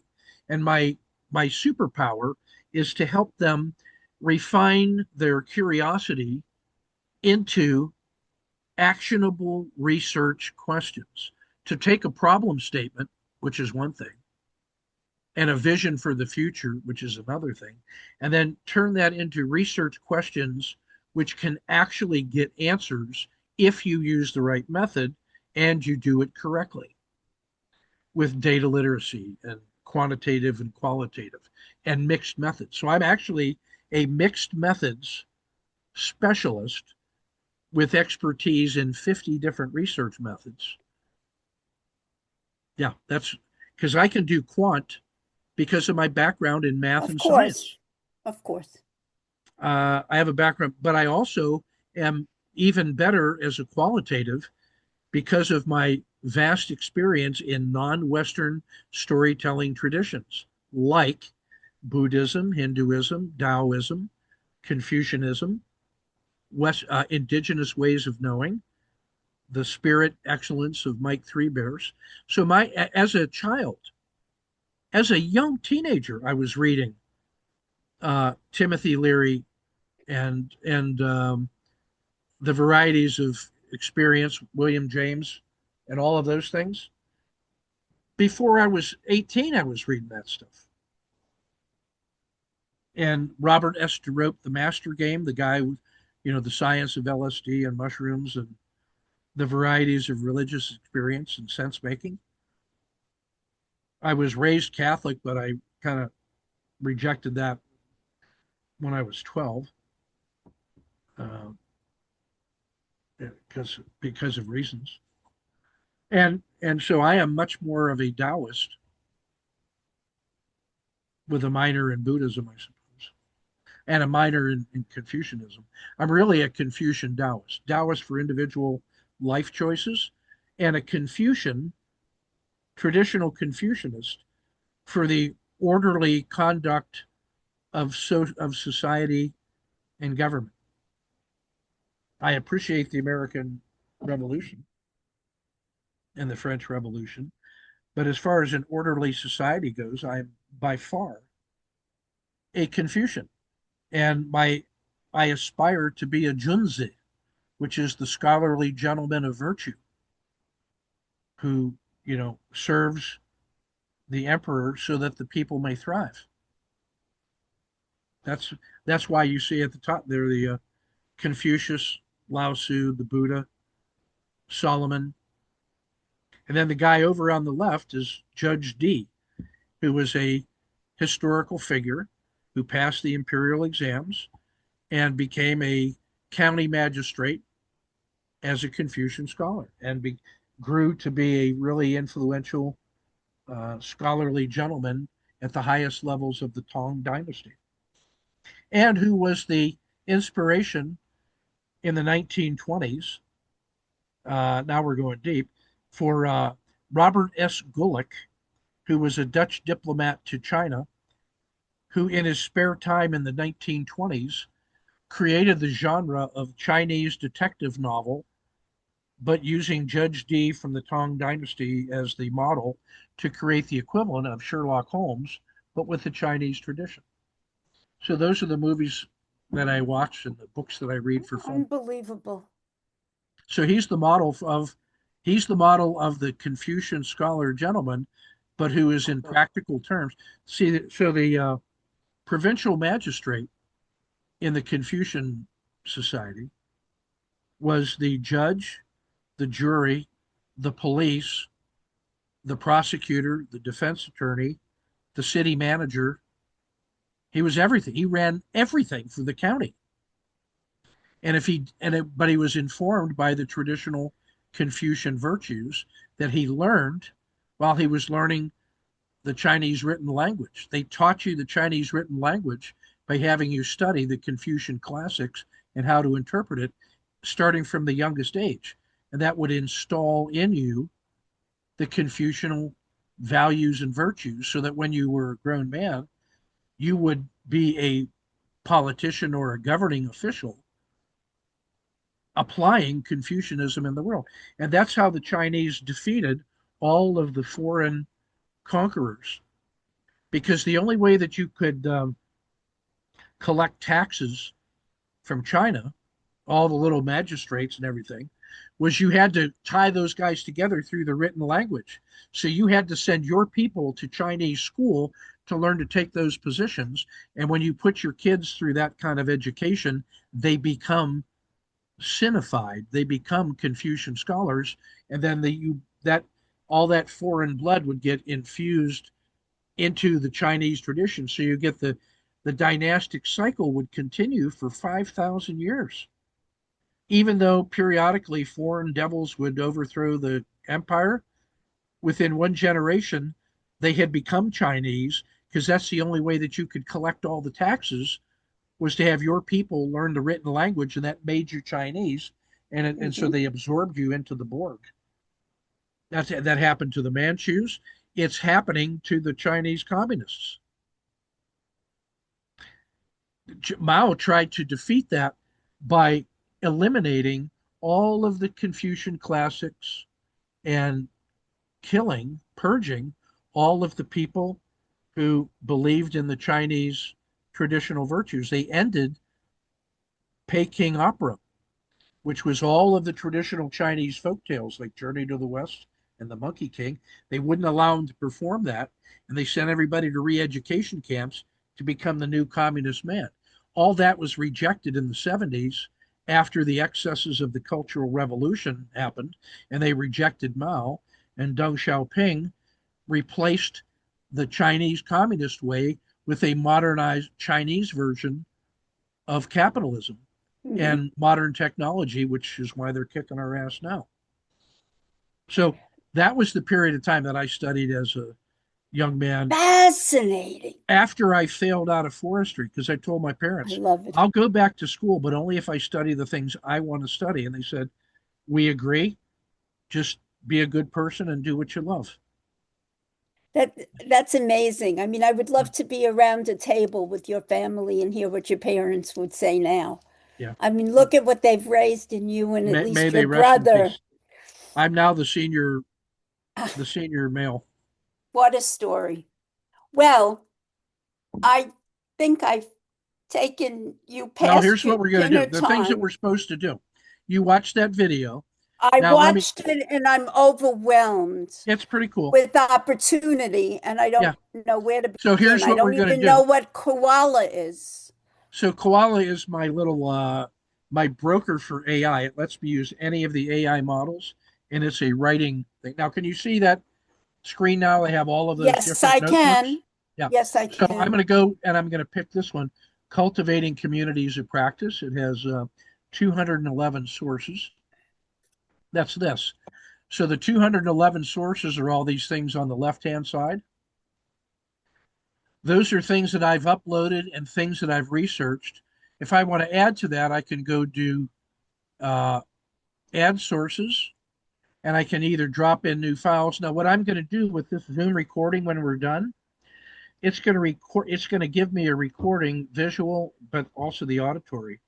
I'm going to drop the audio file into this little thing. It's going to upload that, and it's going to be like one of these. Let me find one of there. Wait a minute, the audio file of what? Of this meeting that we're having right now and this whole Ah, story. I was going to ask you to make sure I have that. Yeah. So what I'm going to do is I'm going to load that in here, and it's going to become one of these sources on the side. Now, right now, all Okay. of those sources are selected. So if I come over here to the reports, I can pick this. I think it's this one here, the architecture of social learning. This is a mind map. I asked it to give me a one-page mind map. Yeah. Yeah. That's I've and it seen, and it we've produced been that through image. that twice now. Yeah, That's amazing. yeah. So, but I'm also going to now, if I select all of these and ask it to do a mind map, it's going to now go through all of these things and put together the ontology of all of the related concepts in a hierarchy. And I think I showed you an example of that. I can also go in while that's working. I'm going to go into reports, and with all of these things selected, I can do a briefing, a study guide, a blog post, a quiz, flashcards, whatever. I can also select just one or some of these. Like right now I've selected all of them. So if I do a strategic framework, it's now going to produce a comprehensive study guide or a strategic learning. So here's the learning map while we were working. So I'm going to minimize this. If we wanted to know what was in those 211, So what you're saying about producing a mind map is you tell it and it just does it this way. You don't have to give it any yeah, more. that's all I said, make the mind map. So what it'll do is the top level concept that unifies all 211 things is collective learning and reflection in practice. Now, if I click that over here in the middle window, in the chat window, the act of clicking that title prompted the AI to discuss what all of these sources on the left say about collective learning and reflection in practice. So it's going to write about a 250 word synthesis of what any and all of those resources say about collective learning and reflection in practice with And the footnotes and AI links. generated that prompt. You Yeah, didn't. just by me clicking that little tab, it wrote that prompt, sent it to the AI. The AI is doing that work. And any second now, it's going to show us it's reviewing the draft, verifying the citations, incorporating excerpts, integrating quotes, analyzing final output, finalizing the content, evaluating it, polishing it, adjusting sentences, and there's the report. So the first thing that it does, it says, because isolated professional development often leaves educators feeling disconnected and overwhelmed, school leaders across global education districts must cultivate professional learnings communities that mandate collective reflection to transform daily teaching routines into sustainable student success. So, an enlightened college will require faculty to create that community of practice. Now, the little number one, when I hover over that, then shows the links to the sources that were the basis for making that summary. It's and so I can follow that footnote. Dufour in Eaker 1998, Fullen 93, Servage 2008. So and so on. So in about 30 seconds, it produced that note. Now, if I like that note as written, I can click save to note, and that thing becomes over on the right-hand side entitled The Architecture of Collective Reflection and Organizational Learning. That's an integration of all those individual sources.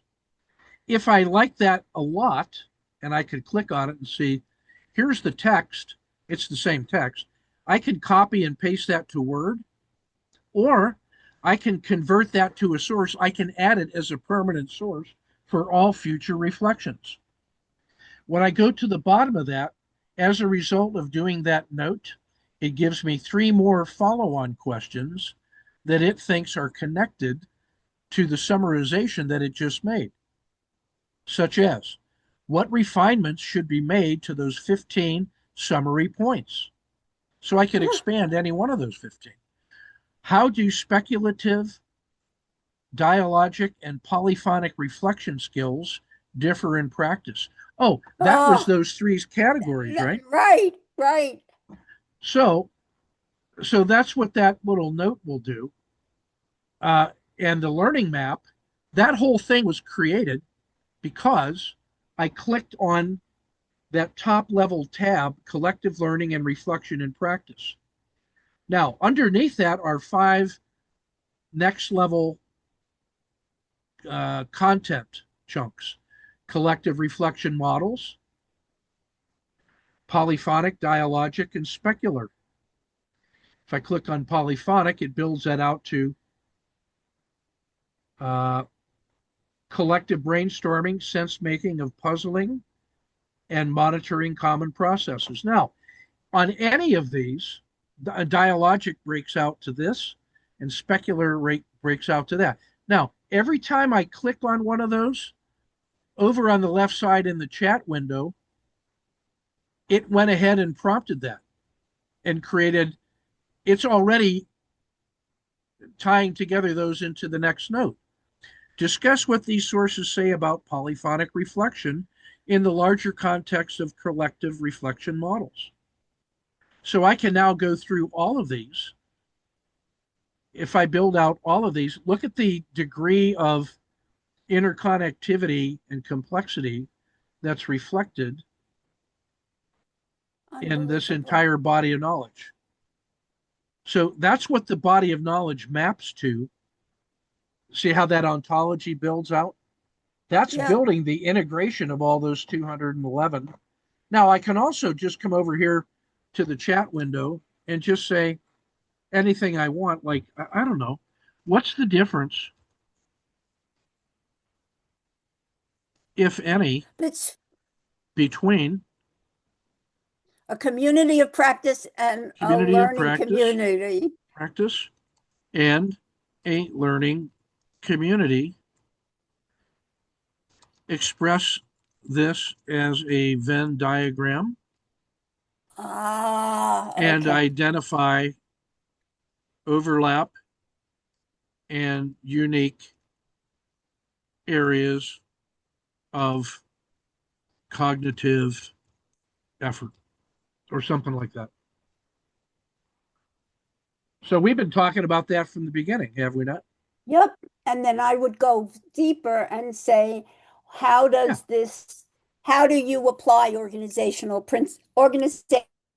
learning right, concepts or principles? And that would lead me to a whole bunch more right. literature, I And assume. every time that you ask a question, you can put that in the chat window, and it'll go consult all of those sources and give you a response.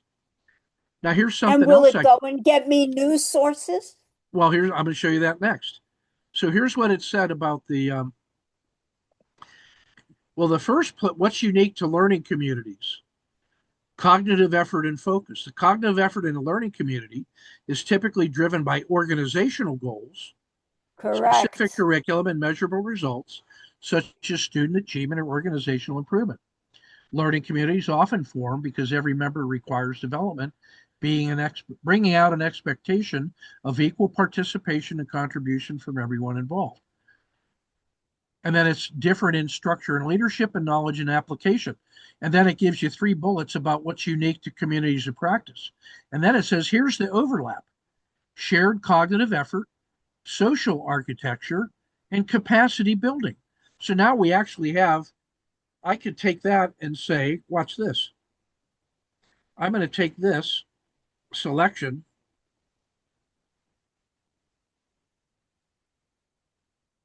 copy. I'm going to come over to Koala, go to images. Oh, here, I already had it open. And I'm going to say, uh, design a McKinsey quality diagram illustrating the content which follows concerning the compare and contrast of learning communities and communities of practice in a single, powerful, clear, concise, complete image. I now spell it right. Fix my spelling, learning practice. I'm going to come over here. I'm going to pick GPT image ultra to get the highest quality. I'm going to pick a 3:2 so it looks like a PowerPoint slide. I'm going to say lossless. And now I'm going to paste all of the content that I just copied, So generate. I wouldn't even known what to select there, but that's another Well, story. I picked that from, now it's going to be thinking for a while, okay, for about a minute or so. All I did was from our little notebook, this one, this was the prompt. What's the difference, if any, between COP and LC? Express this as a Venn diagram, identify overlap, but also unique areas of cognitive effort. It said this section was what was unique about learning community. This section said what was unique about COP. And then that section was what was the overlap. So I just selected all of those Yep. and asked it to, and I put that in the image generator. Now I can also come over here, just staying inside Notebook, and say now what I want is an infographic. Ah. And now this is going to give me an elaborate one. This is a little bit harder because in order to specify that as a graphic, what I got to do is come to a let's see, maybe as a report, create my own, and I say I want an infographic about the following content expressed in a single McKinsey style briefing chart. And then I paste in that all that text. So we're going to generate. Now what we're going to do is we're going to see what kind of infographic that comes up with compared to what Koala and ChatGPT come up with. Now, when I go back over to ChatGPT, oops, it is still thinking. Wow. I think. Now, We this was the gave it a last one. big challenge. Oh, it's still thinking. Wait a minute. Oh, it was this one. Ah, here it is. What do you think about that? I don't believe this. That's crazy, isn't it? So I'm gonna copy that image, I and just we're can't gonna believe check it. We're gonna this. check it real quick.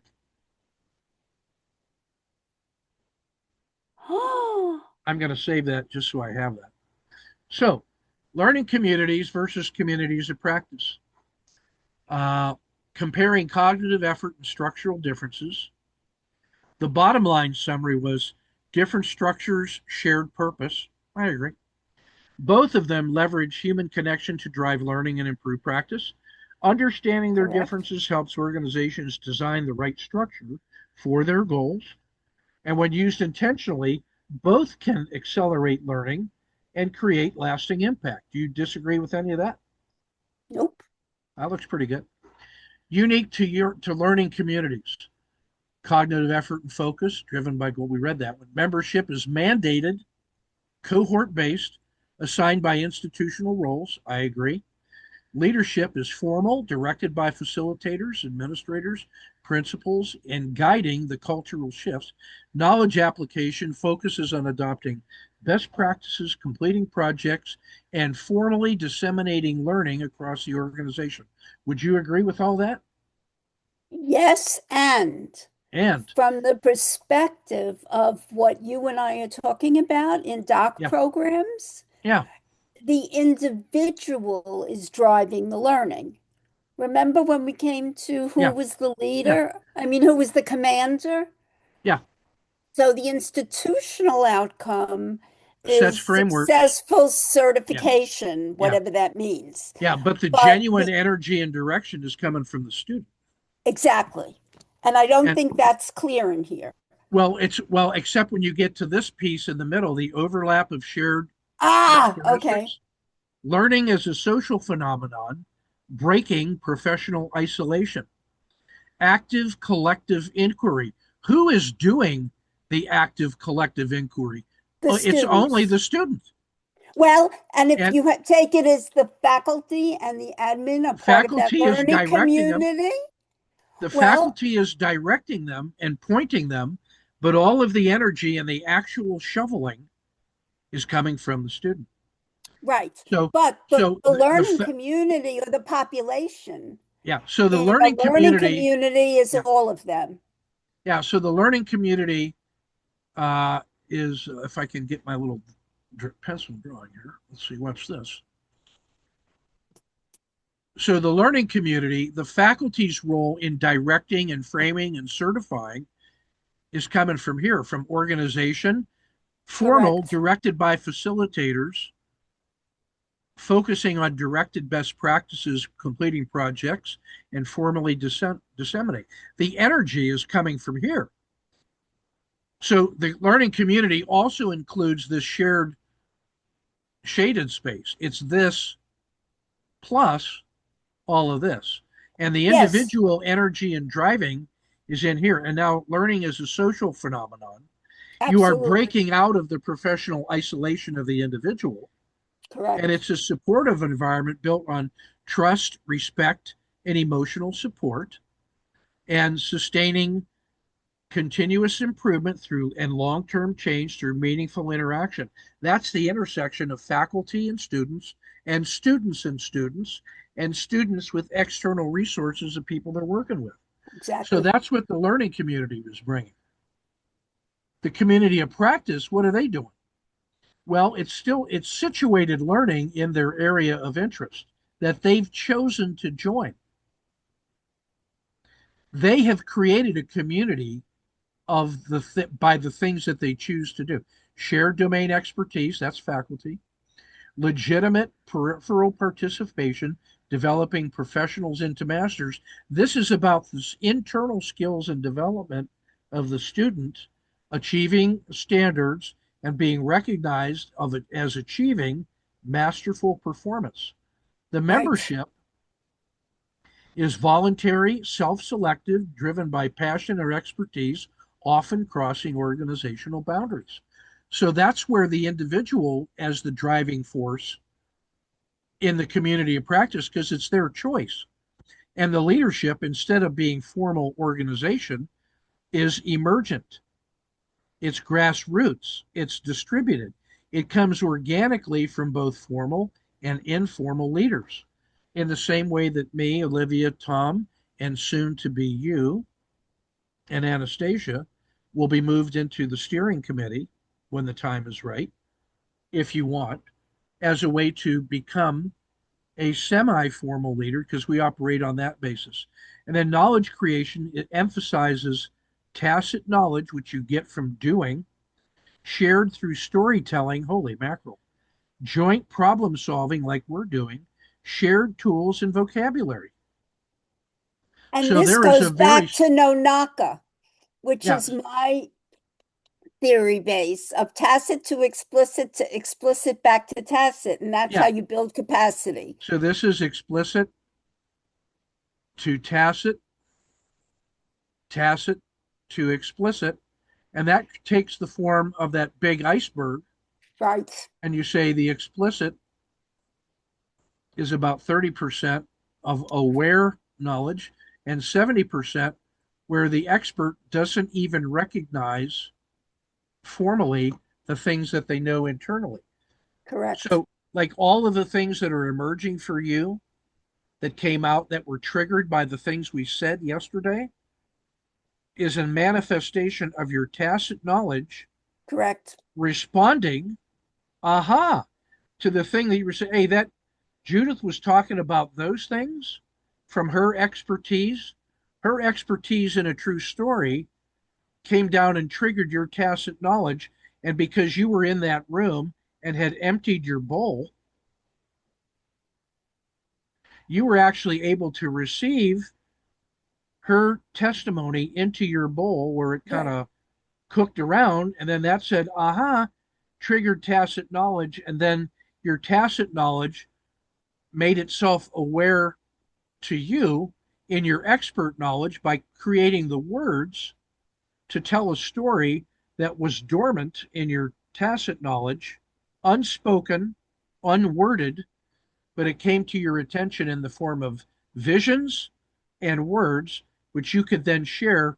And it became it. So the true story circle uses the resonance of other people's stories to trigger things to come from our tacit to our conscious awareness. And that's where the little wow moments occur that we see connections to our deep stories that we didn't expect. And we end up telling a new story that was unplanned, but which was resonant all the Exactly. time. Yep. So, so this little diagram, I just want to show you. You saw me build that from scratch, and now we've made sense out of it. And we are already triggering our own tacit knowledge in the way that we're now explaining our insights to each other in the area of explicit. And we're going to use Absolutely. that explicit to go back to the tacit and use the tacit to emerge into explicit. And you get that explicit to tacit, you get a virtuous circle Yep. of sense making through all of this. So that's pretty cool. That is very cool. Now what I'm doing in Zoom is I'm taking that standard flashcard and doodling all over it and making it look ugly. And now, oh, it's clean again. So now what I can do is I can take those, what we just did was took 211 sources. We made the mind map. We created some reports and an ontology. And then we asked it a question that created in our mind the little Venn diagram of how they are similar and how they're different. I then asked the AI to turn that into an image prompt. I gave that to two different AIs. AI one, which was the Chat GPT through Koala.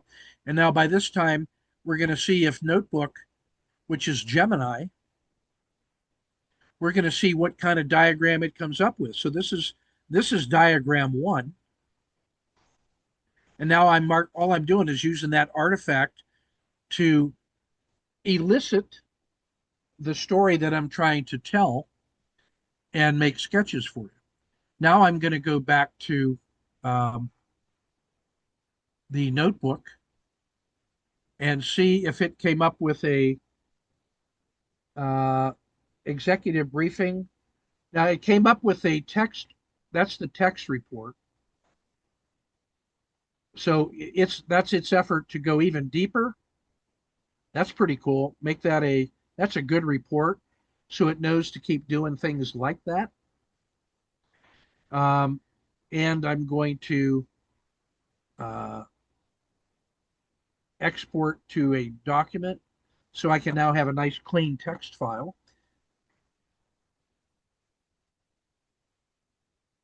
There's my executive briefing in a Word format.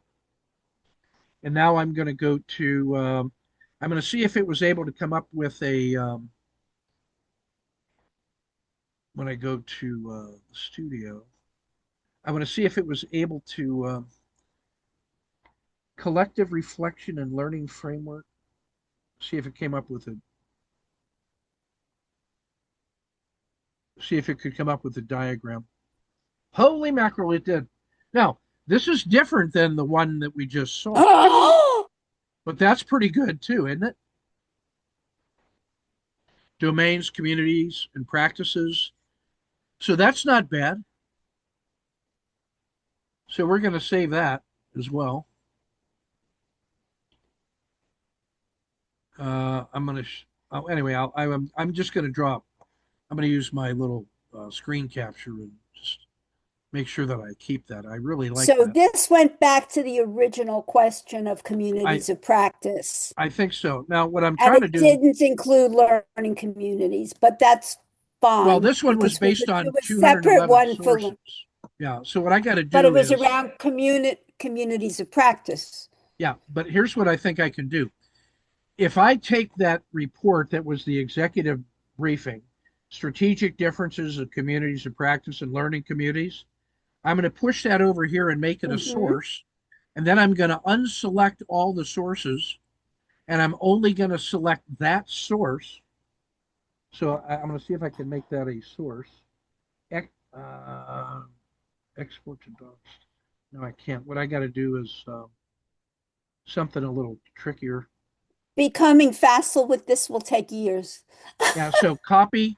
Now what I got to do over here is come add source. I'm going to copy text. I'm going to paste the text in, Control V, insert. I know how to do that.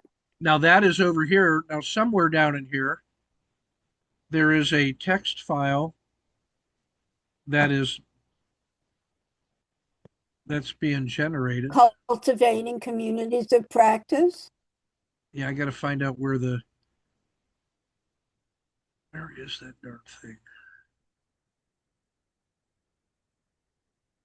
Now what this is where it gets tricky. I got architect, is that it? Architecting. Yes, there it is. Now what I can do is I select only that source. And now my hope is that if I do an infographic, it's only going to be on the selected source. And now we're going to give it a chance Ah, to design the graphic just for, see, based on one source, whereas this other one was based on 211 sources. So here's the 111. so this is the power of Notebook. Now that I've got that complete collection, it's now 212 sources. Now here's what's cool. If I can go out and search the web for new sources while we're waiting for this to develop, I can put a search string in there and then it'll go out and search the entire web and it'll bring back references and documents for from anywhere on the web. And then I can look at them and decide if I want to bring that into this collection of sources. And so I can selectively build out my research assistant. How long? That's how I built the 211 sources. All of these things over here, a PDF from Etienne Wenger Trainer and Mark Fenton O'Creevy and Hutchison were the editor, Learning and Landscaping of Practice Boundaries. So that's a PDF of a report they did in a collection of essays. So that I was able to search and then incorporate and just bring in the PDF. A case study, clinical trial training management system, uh, communities of double loop learning and action design. Donald Schoen on learning, reflection, and change from infed.org. Donald Schoen, the reflective practitioner from Ragged University. That's an entire book from Donald Schoen Yeah, on the title, the reflect, you know that one.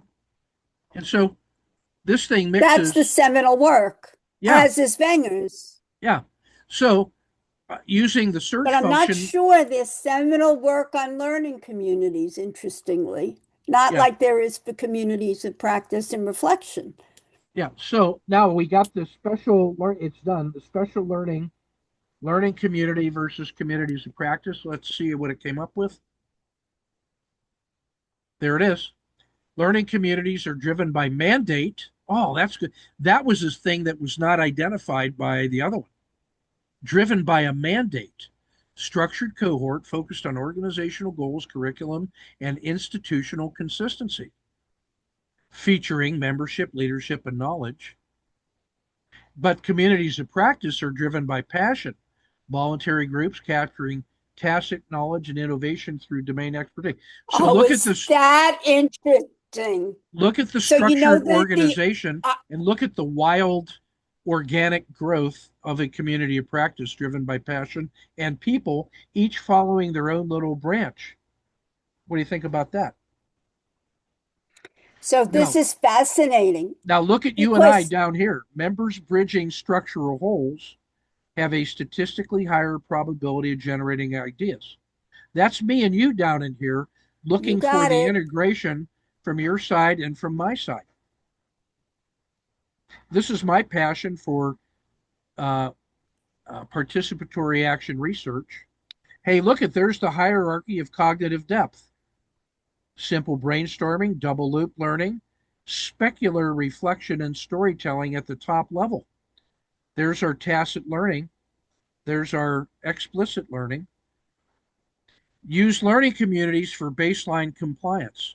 Use communities of practice for breakthrough innovation in developing contexts.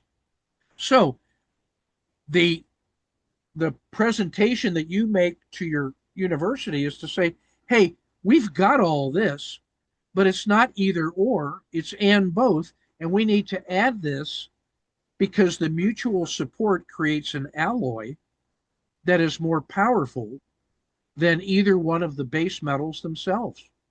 And what we got to do is find structural brokers that can graft the best practices of both without sacrificing the strengths of both. And each one covers the weak spot of the other one. This one brings the individual voluntary passion and commitment. This one provides the constitutional governance and structure and certification and validation. Well, take them both. And now that's why we want to graph these things together as participatory action researchers. That's my speech. What do you think about that? It's mind-boggling because what I was going to say to you is this is the first time I've been able to see it this way, obviously, because it's a visual and I'm not a visual learner. Yeah. But if you look at the starting point of communities of practice, Wenger's work, he was Yeah. at Xerox and they were Right. really upset because you know the story. Yeah. So they took the repairmen Yep. and the institution said they're wasting time on Yeah. The coffee guys down breaks. here where the rubber meets the road who were They were creating, wasting time, but they were a community of practice. yeah. So they were learning things where the rubber meets the road. And then Right. that stuff bubbled up because of their passion to share information. Their And then, individual stories became a COP. well, the institution stopped them. And Right. then Wenger They said, found hey, look out, at all you guys making sense. This is one of those little notes. Look at all you correct, guys making sense. Why are we letting you do that? So they stopped them from doing that. But over right. here with 3M, 3M figured out we need to give them Monday through Thursday to work on our stuff. But on Friday, we're going to pay we're going to pay them to just invent stuff on their own, And whatever that's they how want to do. post-it notes came. Right. So the difference between 3M was that they were able to harness this organic tree of life energy and bring that over into the structure. And what they did was they were able to add institutional horsepower to all those little ideas and now make these guys that were inventing things part owners in the solution that 3M could deliver that they couldn't because they didn't know how to run a business, but they knew how to invent things. And these guys knew how to run a business, but they didn't know how to invent things. So by joining, 3M was able to do things that these other guys couldn't do because they stifled it. So That's also how it worked at the Skunk Works at Park, and where that's they exactly invented right. all the stuff like the graphic user interface and the mouse Yeah. and I all have a Apple. book, Fumbling the Future. Yeah, and so all Steve Jobs did was come over here and steal ideas from Park and figured out how to market it. And he offered it back to Park, and they said no, they Yeah, didn't want it. Park was And more interested in being creator of new ideas. and couldn't Apple implement. Apple wanted the money Right, and domination. right. And they built a closed loop system, which now is rendering them isolated in the great big world. Apple is a small and diminishing Correct. niche market, whereas the Microsoft and Linux That's right. and AI is now leaving these guys. So these guys are now just consumer products for people with too much money, and these guys, Linux and the open source and AI, are owning the world. And the So same thing happened to IBM when so Gerstner yeah, came. 100% because they didn't see the power of the individual PC. They thought the world was mainframes. They didn't understand That's right. a scale which said we're going to put more power in the PC and your watch than you have in your mainframe because they didn't even understand Moore's law. Right. And for scaling, they had to become a consulting company, not Yeah, a hardware company, and right. that's what he did. And I have that's all they one more got left. thing to tell you. Yeah. The yahas are just bubbling. Look at the left Oh, corner. I'm sorry. Whoops. Let me go back just a minute. I got to Oh, I reshare that. love this. Now I can really see your background. Yeah. I Let's couldn't see. see it before. Yeah. So So if screen you two. go to Yeah. I'm heading back there.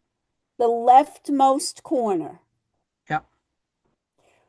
Yep. where they talk about the learning community. Now, just a minute. I'm going to see. I think I can get you to sketch on that. Watch how this works. If I on annotation, if I set that up, so I think I can get it so that you can mark it up too. And that's where the power of the artifact to let's see, This is share unbelievable. side by side over the shoulder. And I don't know how to do that yet, but I will. But anyway, over in here, this piece. Yes, think about it. Use LCs for baseline compliance. Yep, Use COPs for breakthrough innovation. yep, So the LC part, the yep, learning community compliance, yep, is generating a degree. yep. That's the performance in my formula. Yeah, that's the validation of skills by an Right. independent auditor. And they get a degree and less ABDs. So the institution is happy with performance. But the real impact of a doctoral program like you and I are teaching is Yep, when they have impact. yep. They can only have impact when the individuals are Impact in the world. innovating and developing That's right. something that's useful in the world. Because the world says, oh, I can make money on that. So this gets Correct. back to the old Ikigai diagram. What you The love, which, what you love, and that's what he sells the program as. Take your what you're good at. passion, Yeah, yeah. correct? So what you love is your passion. What you're good Right? at is your skill. So you need skills. And you're going to grow them through the program. And then you say what the world needs. That's the requirement. That's the gap. That's the performance I don't have yet. And then Correct. what the world will pay for. Ha ha ha. When you combine all of those four things, you are in your sweet spot of that's called Ikigai. Spell that. IKEGAI.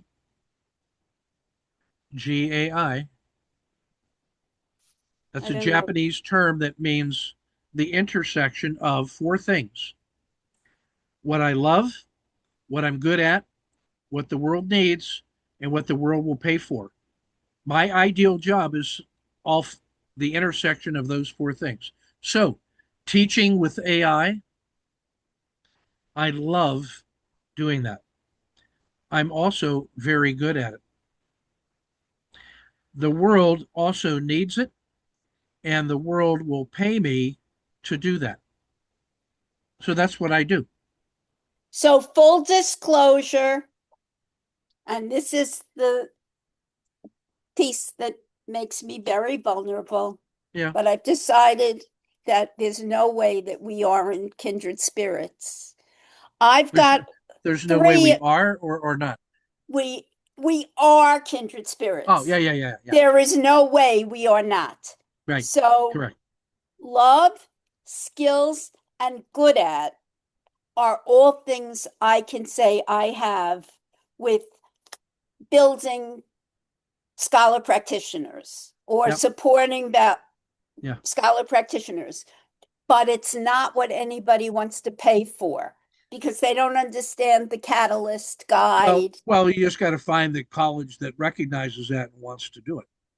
Well, that might be step one. Yeah. Step two is doing what you're doing and what I really want to do because I only have certain number of years is institutionalize it. The Yeah. way you're institutionalizing storytelling, Yeah. I want to institutionalize scholar practitioners being put into the world Yeah. because they're going to make the difference. Yeah.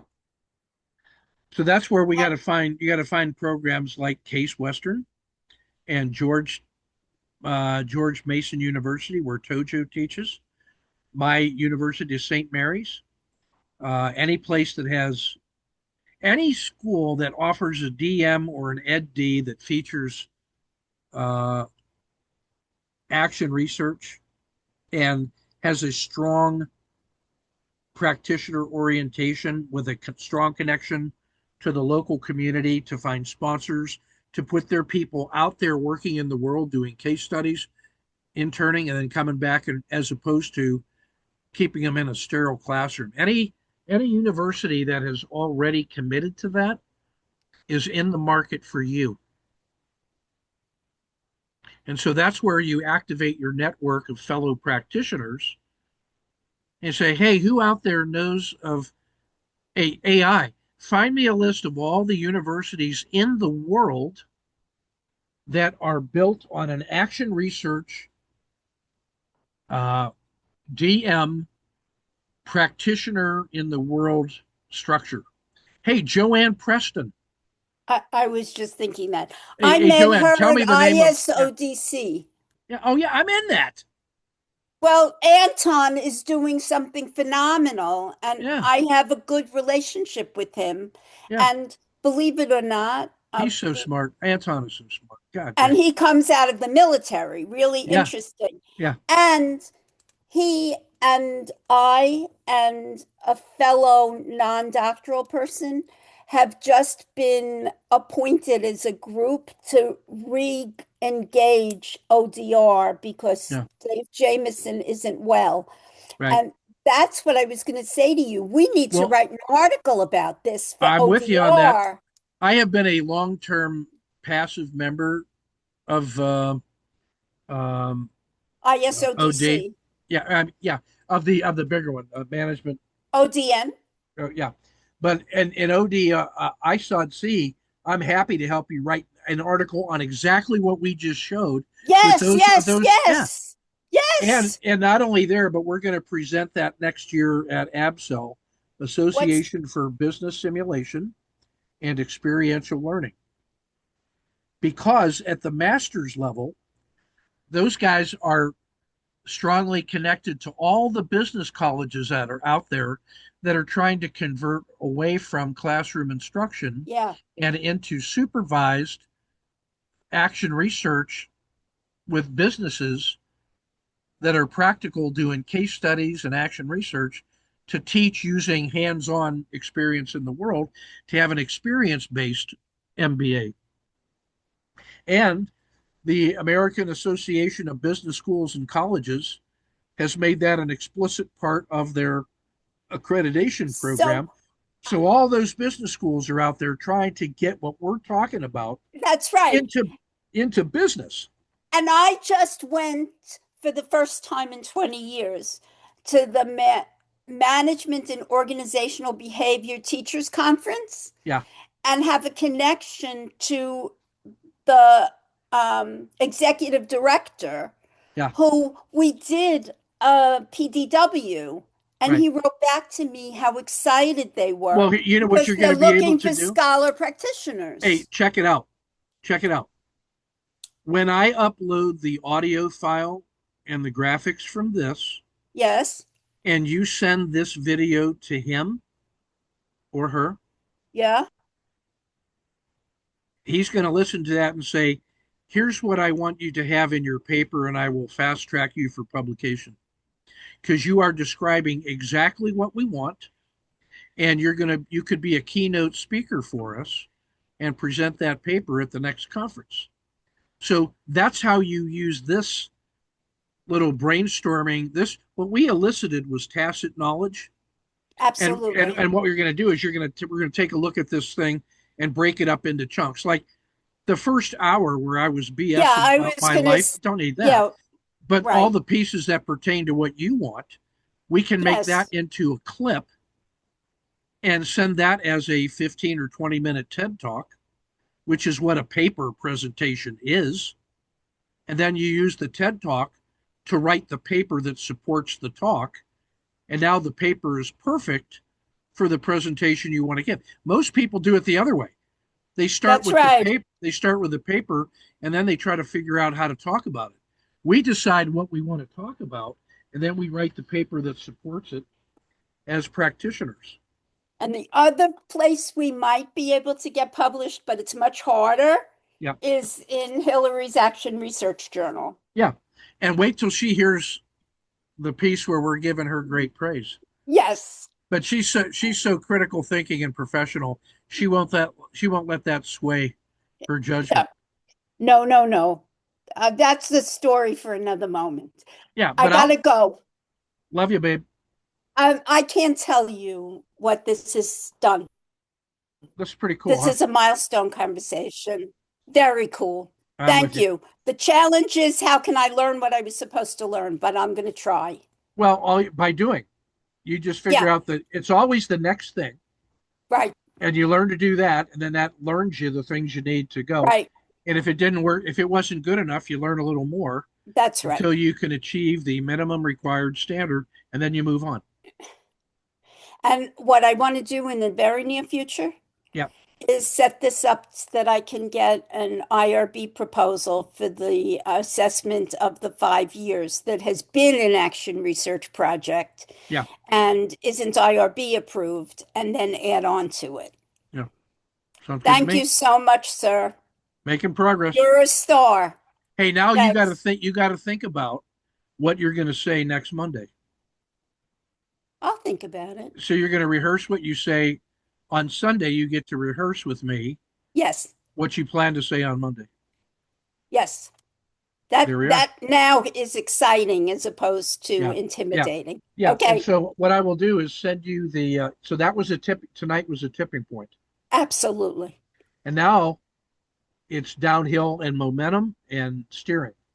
So I will send you the graphics. Now the beauty is you now see how to use that Notebook LM.